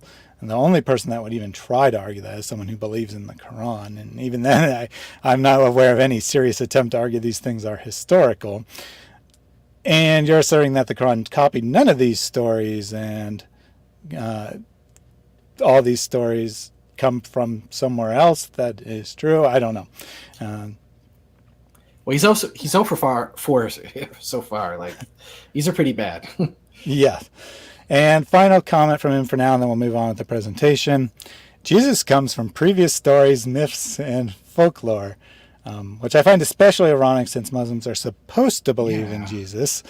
Um, but just, in a couple sentences, just tell us where the Jesus mythicism stands in professional scholarship. Oh, I mean, it's not something that anybody takes seriously, really. I mean, there's like, I mean, I can think of a couple guys, but they're just kind of jokes in the academy. I don't know, but it's their arguments are just so poor. I mean, that's why I was watching a debate the other day, between Bob Price, a mythicist, and Bart Ehrman, who is an agnostic New Testament scholar that we quoted earlier. And he said that like Paul didn't even write Galatians. He actually proposed that. And Bart was just like, "Are you serious right now? Are you saying that Paul didn't write Galatians?" He's like, "Yeah, I don't think Paul wrote it." He also said that like Paul never really converted. He was always a Christian. And Bart was like, "What?"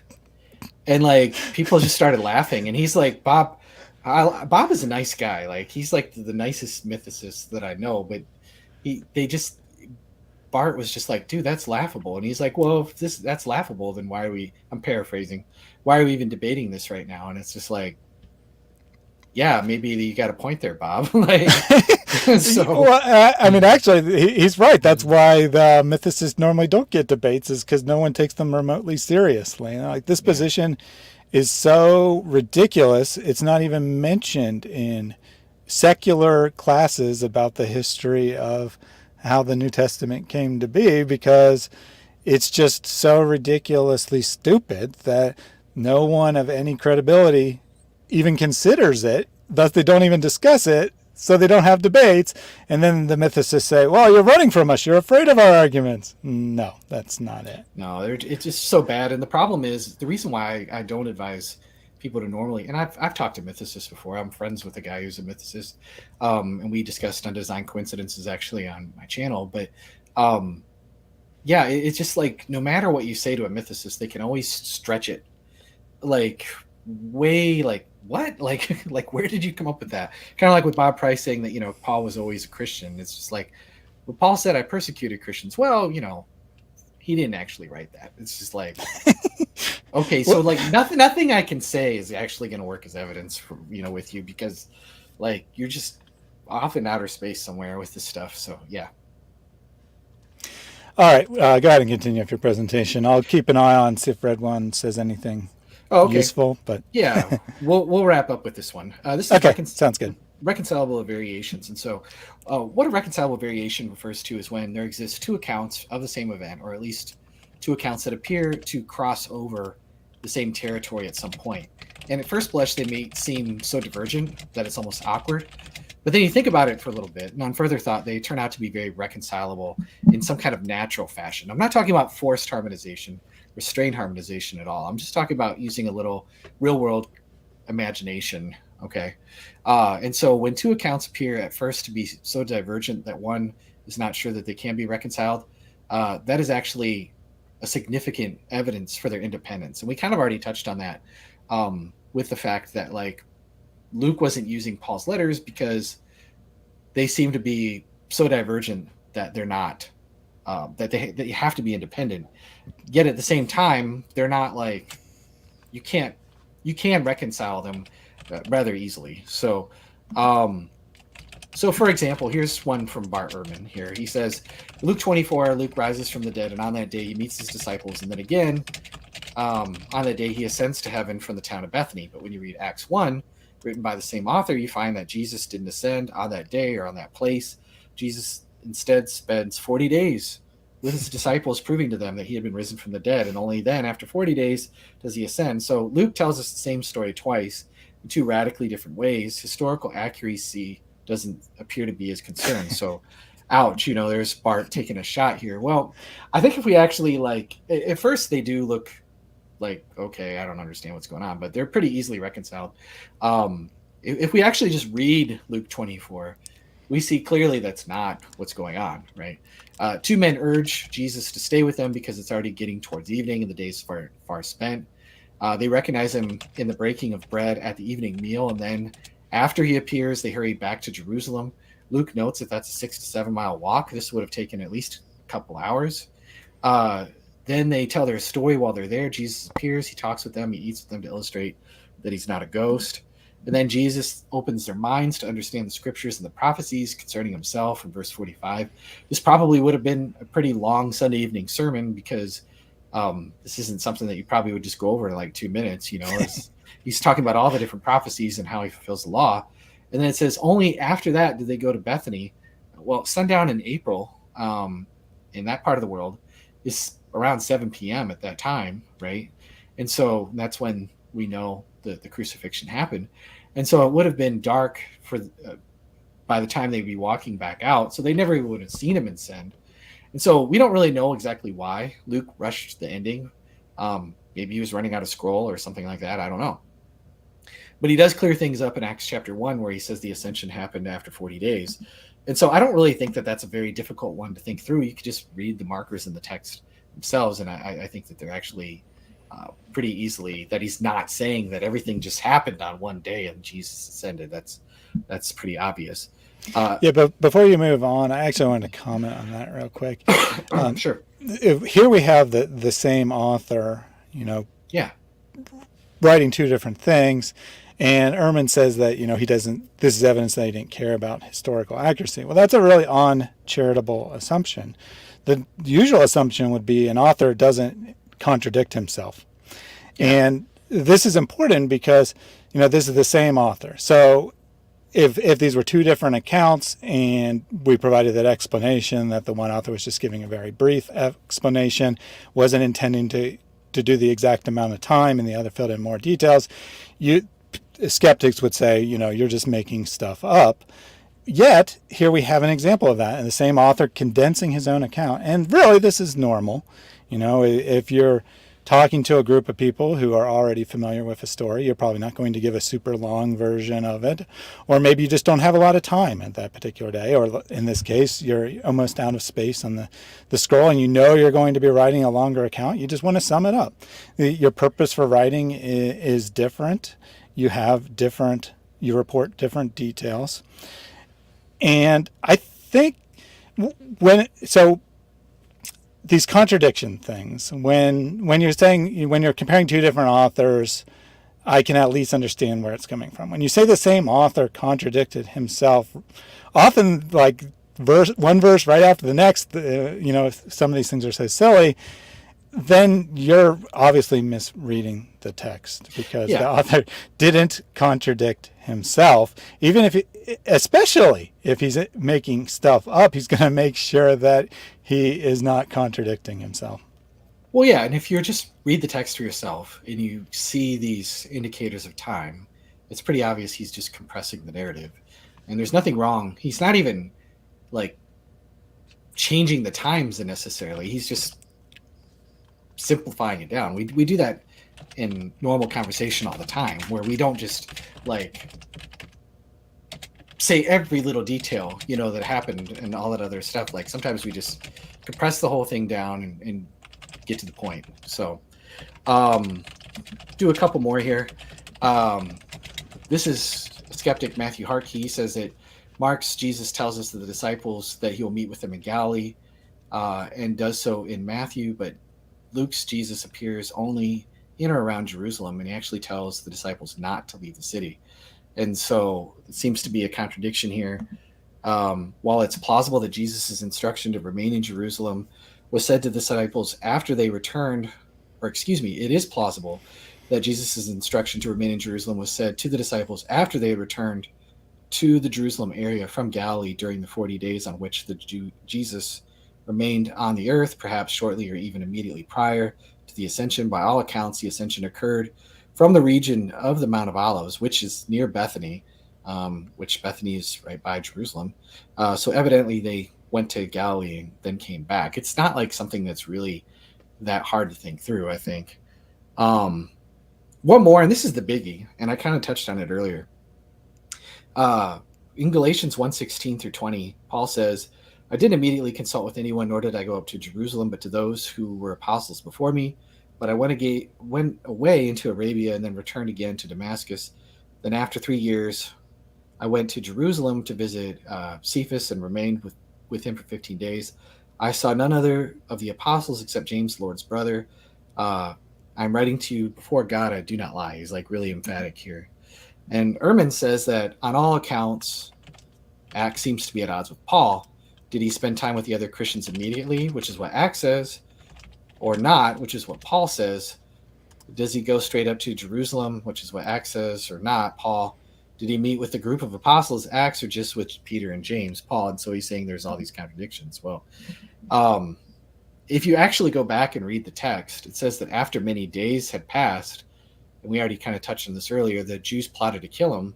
but their plot became known to Saul, and they were watching the gates day and night to kill him. But the disciples led him by night and let him down through the opening of the wall through a basket. Well, in many days, there's a lot of things that can fit in many days. There's a passage in I believe it's First Kings 2, yeah, Second Kings 2, 38 through 39. It says, so Shimei lived in Jerusalem many days, but it happened at the end of 3 years. Well, many days apparently in one context, and I know it's Old Testament. I'm not saying just because it's in the Bible that works, but I'm just saying that like many days can absolutely include 3 years. But what about the trip to Arabia? Well, Luke is silent about it, but does Luke contradict Paul's claim that he went to Arabia? I'd put Paul's trip to Arabia within the many days of Acts 9:23. Paul also tells us that in Galatians 1:17 that he returned again to Damascus. So it isn't really surprising then that this subsequent trip to Jerusalem is actually from Damascus. And then also what's kind of interesting about this whole thing with Damascus is if Acts was written by somebody who had no access to the story of Paul's conversion, then why did he place it on the way to Damascus of all places? Damascus isn't even a city that features prominently in the rest of Acts. If Luke was using Galatians, he wouldn't have put Damascus into his story while leaving out Paul's trip to Arabia or the passing of 3 years. Either Luke is like carefully devious, as I've mentioned before, to include a small detail like Damascus while also being a major blunder at the same time, but leaving out the trip to Arabia. And so again, critics can't have it both ways. And so again, I think these are things that are easily reconcilable and actually kind of fit well together. In this particular case, with both of them mentioning Damascus, which is just kind of this obscure thing that doesn't really feature prominently in the rest of the narratives anywhere. And so it seems to me it's more rooted in truth than it is in what the skeptic would want to say here. Yeah, I mean, I have to agree that there's actually only maybe 5 things that are really proposed as serious errors that the Acts makes. This one and the census being the main 2 that are gone to. And, from an objective standpoint, a non-faith standpoint, even if the author is wrong about this point, that doesn't mean that he's unreliable. And I agree. I agree there is no real contradiction here. And the census, I think, is also very easily resolved. But even if there's an error, that's not how history's done, right? You don't go to a secular historian's writings and say, wow, he got 100 facts right and 1 wrong. We can't trust anything he says. Right. That's not how it works at all. Well, the skeptic will want to say that like their few amount of errors and contradictions that they can pull out somehow carry the day. That's what Bart Ehrman really seems to think, that the amount of contradictions that he can come up between Paul's letters and Acts are enough to carry the day to just kind of throw out that he could have been a traveling companion of Paul. And it's just what is baffling to me about that is when it comes to eyewitness testimony, we do expect for there to be the occasional incongruity here and there, disagreements. That's actually a feature of what we would expect. And most of the time, these contradictions are just manufactured and based on tendacious readings and just kind of like what, that are pretty easily resolvable. But yeah, it's odd for people to think. I agree with you that minor errors made what seemed to be in good faith would somehow carry the day and make an entire document unreliable. But then these are the same people who want to say that all these other things that I brought out, those don't count. It's just like, what? It doesn't make any sense. So yeah, I mean, it's kind of like you said earlier, heads I win, tails you lose type situation, where if Luke reported exactly the same words or at least the same ideas of what Paul reports in his letters, 100% chance that the skeptic would say that he's dependent on that writing, that he's copied from it. He says something different. You say, see, he says something different. He didn't know what the real Paul. I also find this particular instance especially ironic because by asserting that Paul is, telling 100% of what happened and that Luke is just making stuff up. What they're really asserting is that Paul actually had an encounter with the risen Lord Jesus, and he learned his theology from Jesus, because that's what Paul is asserting. That's his purpose of putting this in Galatians, is that I didn't learn this theology from men. I didn't go and talk with other people to determine what the correct theology was. I learned it from Jesus himself. That's his point. So if you're saying that he really didn't go and converse with any other disciples, and Luke made this up to redeem Paul and make him a true disciple who's teaching the same message or whatever, then you're really asserting that Paul miraculously got knowledge of the gospel, and he most certainly teaches the same gospel. Basically always teaches, he might have different emphasis here and there on minor details about the story of Jesus, but he teaches the same thing. There's nothing that's incongruent with what he teaches, and you're asserting that he really did just get this from Jesus. So I find it really, really ironic. Well, I mean, and they have to admit that even in the second chapter of Galatians, Paul presents his gospel to these guys, and it says that they gave him the right hand of fellowship, and so evidently they had no problem with anything that he was saying, and they approved it. And not only did they approve of it, they trusted him so much so that they actually were like, we're taking up these offerings for the poor saints in Jerusalem who are affected by this famine. Paul, here, take the money bag, collect the offerings, bring them to the poor saints in Jerusalem. So that's not only do they approve the message that he's actually preaching, but they entrust him with like a pretty big job and something that you don't normally trust people with, which is finances. There's all of these things taken together are just all point in the same direction. So, but yeah, that's basically the presentation. We made Excellent. our way through the whole thing. So, all right, yep. So I have a couple miscellaneous questions that weren't directly on topic that I'd get to, but real quick, since we mentioned the census a couple times, there are multiple different explanations for why Luke is putting the census where he did, and it looks like you have a slide on that, so I'll bring that back up. Oh yeah, sure. Yeah, I did happen to have that just in case. And so, yeah, what about the census? It says, in those days, a decree went out from Caesar Augustus that the whole world should be registered. That's the NIV, which I don't think is the best translation there. Caesar Augustus, the skeptical say, he never ordered the whole world, the whole Roman world, to be registered. But what the verse says actually is that the whole oikumene, which is the whole land, was to be registered. Luke uses this term and nearly the same construction in Acts 11:28 when he says that there was a famine across the whole land. So he's not talking about the whole Roman world. He's talking about a localized area that Luke uses the same word about later. Now he says that this was another skeptical complaint is that in Luke 2:2 it says this was taken, the first census was taken while Quirinius was still the governor of Syria. And the complaint is that Quirinius didn't become governor of Syria until 6 AD, 10 years after Herod the Great was dead. How can a chronological blunder of 10 to 12 years be explained?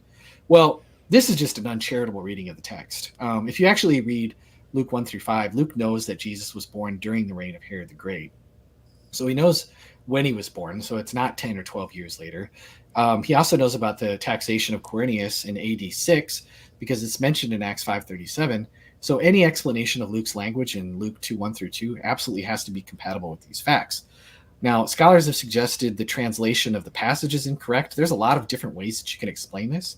I did a live stream with Tim McGrew and some others, friends of mine on the channel Exploring Reality. If you want to search that, we go through a different hypotheses on that. But this is N.T. Wright. He basically argues that the word, there's cat again, translated as first in Luke 2:2 should actually be translated as before in this context. It follows that if Luke was saying Jesus was born before the famous census taken under Quirinius, then there would absolutely be no conflict between Luke and Josephus whatsoever.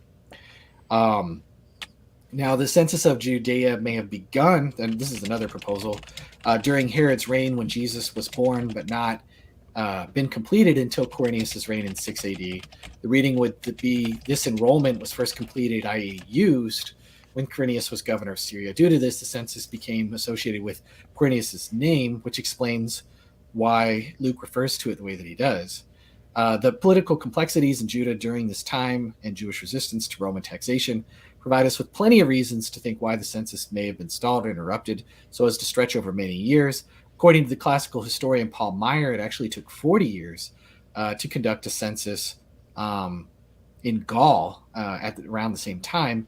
So it could be it could be so it could well be, that a count was made or begun in Judea before the death of Herod. Quirinius, as you can tell, I don't have this one off the top of my head. Quirinius may have only made use of it to collect tax in 6 AD when he came up to clean up Archelaus' mess. Now, that's another proposal. But this is Lydia McGrew. I'm just going to quote her a little bit at length here. The whole idea that Luke made up a census or moved Jesus' birth to much later is absurd. It's the same thing as using a steamroller to crack a nut. All Luke had to do if he wanted to make Jesus be born in Bethlehem, because that's why people say, oh, he made up the census to get Jesus in Bethlehem. All he had to do if he wanted to make Jesus be born in Bethlehem, contrary to the fact, was to have Mary and Joseph start out in Bethlehem and later travel to Nazareth. There was no need for him to invent the idea that Mary was from Nazareth and that they had to travel back from there while she was pregnant down to Bethlehem and then back to Nazareth, and then invent a Roman census for such a purpose would be a wildly exaggerated plot device. Luke's deliberately connecting it falsely with Quirinius and placing it at a date that is in tension with all of Luke's own other date indicators is also very overwhelmingly implausible. Why would he do such a thing like that? Luke didn't have to mention Quirinius at all if he was inventing a census out of thin air. And so I think overall, it's probably the most common objection. It does have some force because of the reading and because of the fact that there is just so many different interpretations. But I think, again, Luke clearly knows when Jesus was born. And if you even go to Luke 3:1, it talks about when John the Baptist's ministry, when that began to happen and who he lists off as the rulers there, they're all clearly in line with all the other correct timelines. And so, I think it's more of a manufactured historical error than an actual real one, for sure. Yeah, I love Lydia. That quote you got there is great. That the idea that he invented a census to have Mary traveling when he could have just asserted that that's where she was is rather ridiculous. Because obviously the idea being that, well, Jesus grew up in Nazareth, so you need to invent a story of how he could have been born in Bethlehem, even though everyone knows he's born in Nazareth. But all you have to say is they lived there when he was born, and then they moved to Nazareth. It's not that complicated. You don't need to invent this wild story. Exactly. And I'm a fan of the before explanation myself. That me too. Luke is pointing out he's knows that his audience is familiar with this very famous census, which became a major political catastrophe for Rome, became the reason that one of the main reasons that led to the Jewish rebellion. Mm-hmm. And he's saying, not that one, the one before that. Right. Yeah. Yeah, I think that's the view I favor. There's other views. There's even the fact, I think Inspiring Philosophy did a video where he's just like, actually, I just think Luke got it right and Josephus got it wrong. And he cites a paper by a scholar who argues that on a number of different grounds. It's a pretty dense video, but it is definitely worth checking out. And that's possible too. I think sometimes skeptics treat Josephus like he's divinely inspired. And so anytime there's a contradiction between the Gospels and Josephus, it's always Josephus who is right. We can't possibly consider that, maybe like Josephus got some facts wrong here and there. Yeah, definitely. The skeptic will say, well, Josephus, it's very unlikely that Josephus got such an important date wrong. Well, it's very unlikely that Luke got it wrong a priori too. So maybe you need another argument other than Josephus probably got it right. Yeah, exactly. So. All right. So this is what I alluded to earlier from Sajid Tanver. The fact the early church purposely got rid of many gospels just shows Christianity can never be trusted. It's more like a Greek theater production. So obviously the topic wasn't the formation of the canon, Mhm. but do you have anything that you would like to talk about with the formation of the canon? With formation of the canon, I mean, Or just, the nature of the works that were discarded. yeah, I mean, if you look at the nature of the works that are discarded, they're ridiculous. I mean, we have all these indicators, particularly, I hope, by the 2 hours we've spent so far, that show that these people were from the time that they were saying these events happened, that they were aware of the times and places and customs and beliefs and all of these different details, and they interlock with each other in ways that are casual and subtle, that seem to be based more on what would be eyewitness testimony than just making things up or embellishing things. If you want to go ahead and run a comparison, I mean, like for example, like read the Gospel of Thomas. It's just a bunch of weird esoteric sayings of Jesus. Some ripped off from the Gospels, rather obviously, and some are just like, completely don't sound like the rest of the character of Jesus that we have. Um, or they're like, you have the Gospel of Judas where he's just talking to Jesus and people from outer space, apparently. I mean, you have all these weird names and different things like that. Or you see like obvious embellishments. This isn't necessarily a Gnostic text, but like the Gospel of Peter, where it's just like you have talking crosses coming out of empty tombs and all kinds of like exaggerated weirdness that don't show the kind of restraint, or different things that we talk about, or reporting embarrassing details, which we didn't talk about, but we could, I suppose. But and so I mean, there's just no comparison. I mean, these things look way more rooted in realistic eyewitness testimony. There's also the fact that um, these gospels were passed down to people who succeeded the apostles. I mean, we know that they appointed different people to run the church. They had spiritual sons who they appointed in different places, and they were on high alert in terms of like what is good and what is real and what goes back to the apostles and what is just a bunch of heretical garbage. And they were pretty, they could detect these things. And so it's just kind of acting like anybody could just kind of write a gospel. Uh, and what the irony too about people complaining about the gospels being anonymous, so you can't trust them, is that none of the apocryphal gospels are anonymous. They all say, "Oh, Thomas, I'm Thomas. I wrote this. I'm Judas. I wrote this. I'm Mary. I wrote this. I'm Peter. I wrote this." But then they have all this flaky, crazy stuff on the inside of them that don't have the comparison could not be more stark, in a nutshell. And so they if they did, they didn't just like throw these away in some big pile and burn the heretics and chase them around or whatever, or persecute them. It was they were able to distinguish these things well before. If you go to like ntcanon.org and you click on table, it's kind of an interesting little place.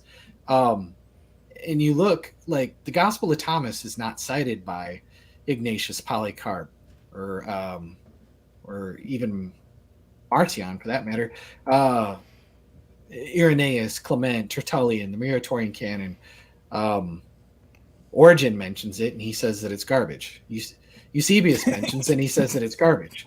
Okay, and then you look at all of these other gospels: Gospel of Peter, the Gospel of Truth, the Gospel of the 12, um, Acts of Paul and Thecla, all of these different other writings. They didn't receive these because from the very beginning, from early, we don't see Ignatius or Polycarp or Justin Martyr even quoting these particular works as anything. The only time that we see some people kind of halfway open to it is Clement of Alexandria. Um, like he quotes the Gospel of the Egyptians and the Gospel of the Hebrews. But if I remember correctly, and there's a book, I'm trying to remember the name of the scholar. Um, it's really going to bother me. Charles Hill, who chose the Gospels, I think he about faces and says, oh, okay, wait a minute, I was wrong about those. And so now I'm not 100% sure. My memory might be not, failing me right now. But that is a good book if somebody wants to research this topic more. Charles Hill, who chose the Gospels. Yeah, I mean, everything you said is accurate. I'll just put it slightly simpler. Um, the we have objective standards. We can look at, you're saying they contain all these weird things, and that's not just your opinion. That's an objective fact, that they don't meet any of the standards of historical reliability. And we have evidence of what the church looked for. They did consider the theology of the work, but they also considered the authorship. They considered its history. They considered a bunch of things, and the gist of it is they got it right. Every historian, every New Testament scholar, atheist, agnostic, whatever, will agree that the four Gospels that made the canon are certainly the first four written. They're the only four that have any basis in history other than the small portions of the other gospels in quotes, that were copied from them. Likewise with the pseudographical letters and Acts of Paul and all these other things. Many of them are orthodox in theology. They're not all heretical. Many of them have orthodox theology, but the church rejected them anyway because they weren't authentic. They didn't believe they were authentic, and they were right. We can look back, and everyone agrees that all of these things were written later. Yeah. You mentioned the Gospel of Thomas, and that's the best of them all. And that's the most credible of any of these secondary sources.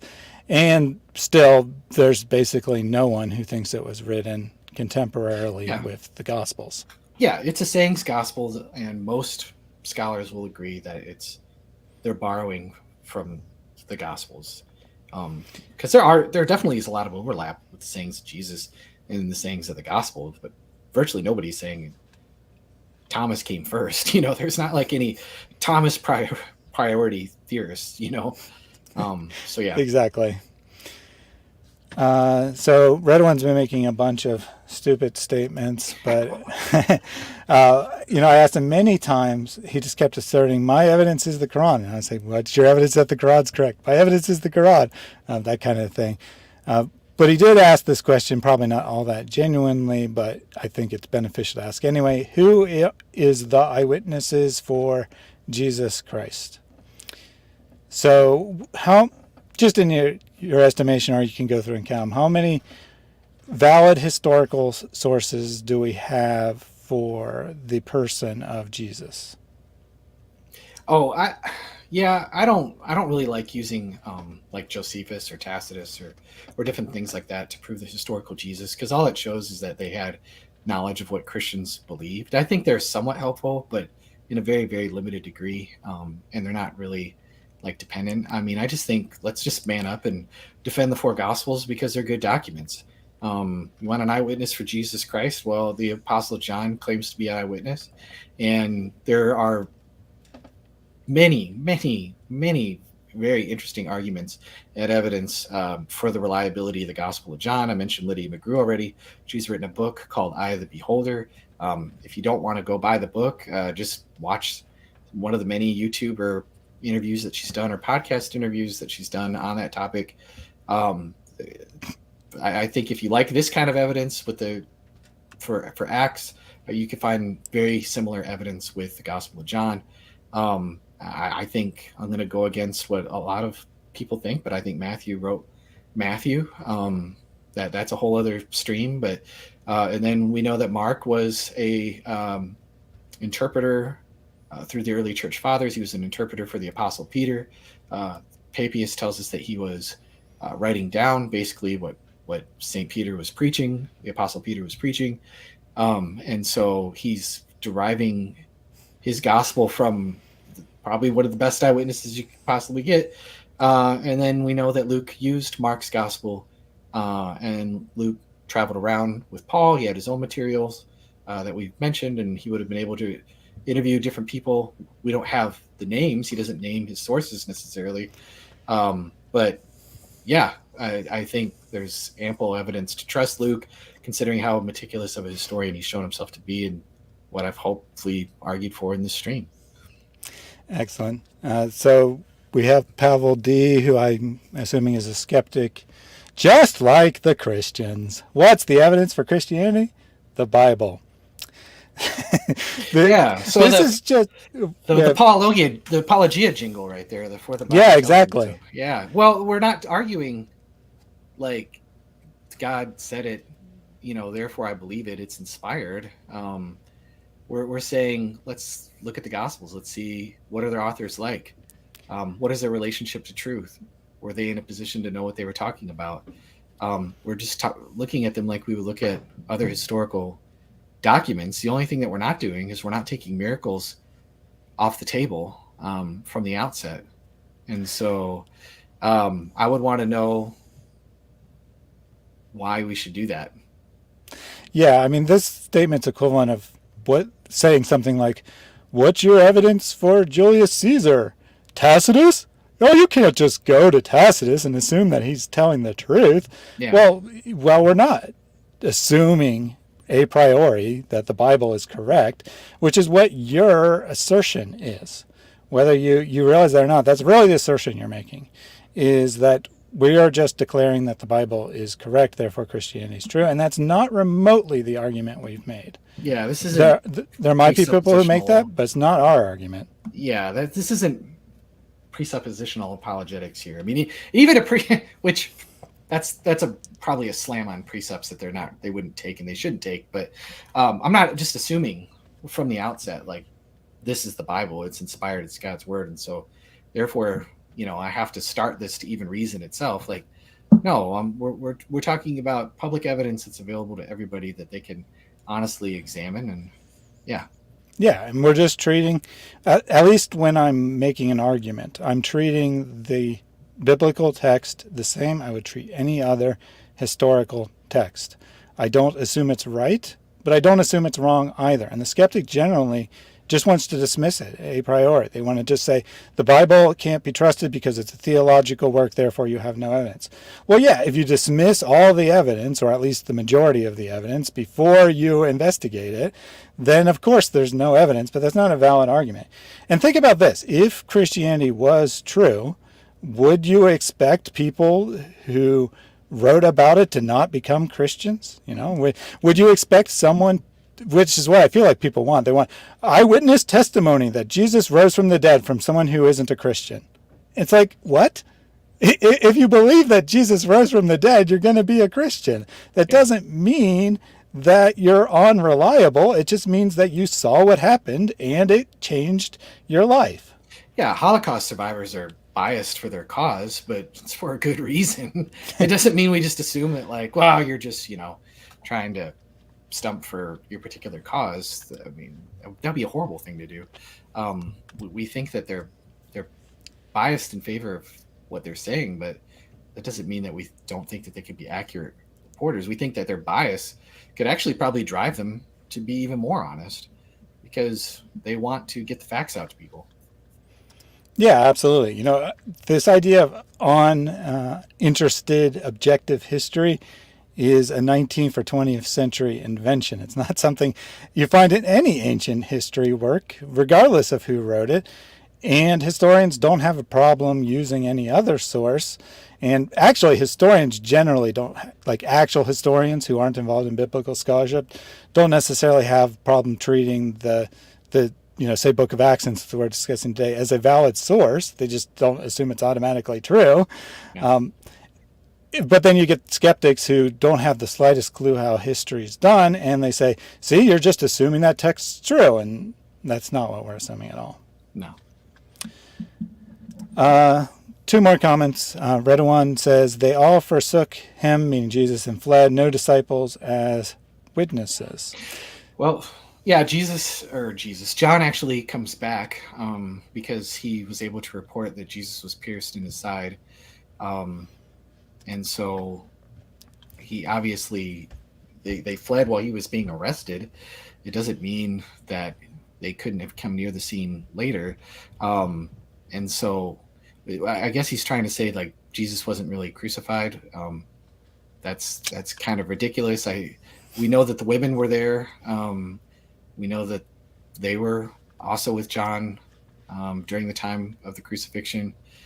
Jesus says to Mary, behold thy son, thy son, and he puts John basically in Mary's care. So, yeah, no, that doesn't work. Yeah, definitely. And I'll just say, yes, they did forsake him and flee. And then something happened, and they all believed that he rose from the dead. And all, at least according to tradition, some of the evidence is not rock solid, but some of it is rock solid. They went to death, proclaiming that Jesus had risen from the dead. So something happened. You need an explanation for what happened. Well, I mean, let's just think that, like, on his hypothesis, if he's coming at this as a Muslim, is basically Allah deceived a bunch of people into thinking that Jesus was really crucified when he really wasn't, and he started the world's largest false religion. So, if that's the kind of God you want to worship, Redwan, then go ahead. That seems kind of silly to me, but do your thing, Yeah, I bro. mean, I agree that the Quran explicitly, he's insisting the Quran's authority. The Quran explicitly insists that Allah made the Christians uppermost. So he purposely made the Christians who have this false perception of Jesus being crucified and rising from the dead. He purposely made them uppermost, and then he waited 700 years to come around and say, oh, by the way, you guys are all wrong. Yeah, it really makes a lot of sense, especially since if you look at what the Quran actually says and what early Muslims actually said, they didn't actually believe this either. This is a more modern invention to get around the fact that the Gospels contradict Islam. The Quran itself asserts that it teaches the same message. The author just didn't know what he was talking about in reality. Yeah. Last statement here, because I think this kind of sums things up well. Veronica at the wall. History and archaeology can't prove the Bible is always right, but they support it, certainly. And that's what our argument really is here, is that, we're not saying any piece of evidence is 100% proof. That's not something that exists in history. It's not something that even exists in a court of law or in science, for that matter. You look at the preponderance of evidence, and that's how you decide truth in all things other than pure logic. Right. Anything you want to add? No, again, this tells us what the authors are like. If they were trying to get it right more often than not, and they do get it right more often than not, and we can see it through all these different markers that are in here. Yeah, I just think that we have plenty of evidence for the honest, unembellished nature of the Gospels through all of these different things: geography, small details of culture, all these other tiny details, like I mentioned with Kata, that you just can't look up. All these different internal evidences, like the undesigned coincidences, the unified personalities that we see. And so, if they're that reliable, then I think the best explanation is that they didn't make things up. They were careful what to include. They were in a position of either actual eyewitnesses or very close. It looks like what they recorded was originally claimed by the witnesses about Jesus' resurrection. And what I'm saying is that this is a unified view, and it just explains the evidence a whole lot better than a disunified view, where the authors were getting all of these things right, showing all these signs of truthful testimony, but then suddenly Jekyll and hiding it, and considering themselves free to invent and change facts. I don't think that explains it very well. And so that sums it up pretty much right there. Yeah, I like to think of the skeptics' theory generally is that the authors of the New Testament were very smart and also very stupid, because they say that they got some basic facts wrong, so we know that they're not reliable, but they're very smart because they took all of these subtle things and twisted them all together in such a way to deceive you. Doesn't make a lot of sense to me. Yeah. The luck hypothesis doesn't fit either. So, well, cool, man. Well, Thaddeus, I really appreciate you having me on. Yep. Thank you very much for coming on. I think this was a really great stream. I hope people get a lot of benefit out of it. Oh, and by the way, I did interview Lydia McGrew on her book about John. So if you are interested in that, you can check out my interview with her on this channel. Thank you all for joining us today. Be sure to subscribe to Testify if you haven't already done so. The link is in the description box. I'll add a link to the pinned comment as well, because he's doing amazing work. Obviously my ministry is focused on outreach to Muslims, but if it was focused on straight apologetics, it'd be right at the top of my recommended list. So thank you for joining us. Have a great day. God bless.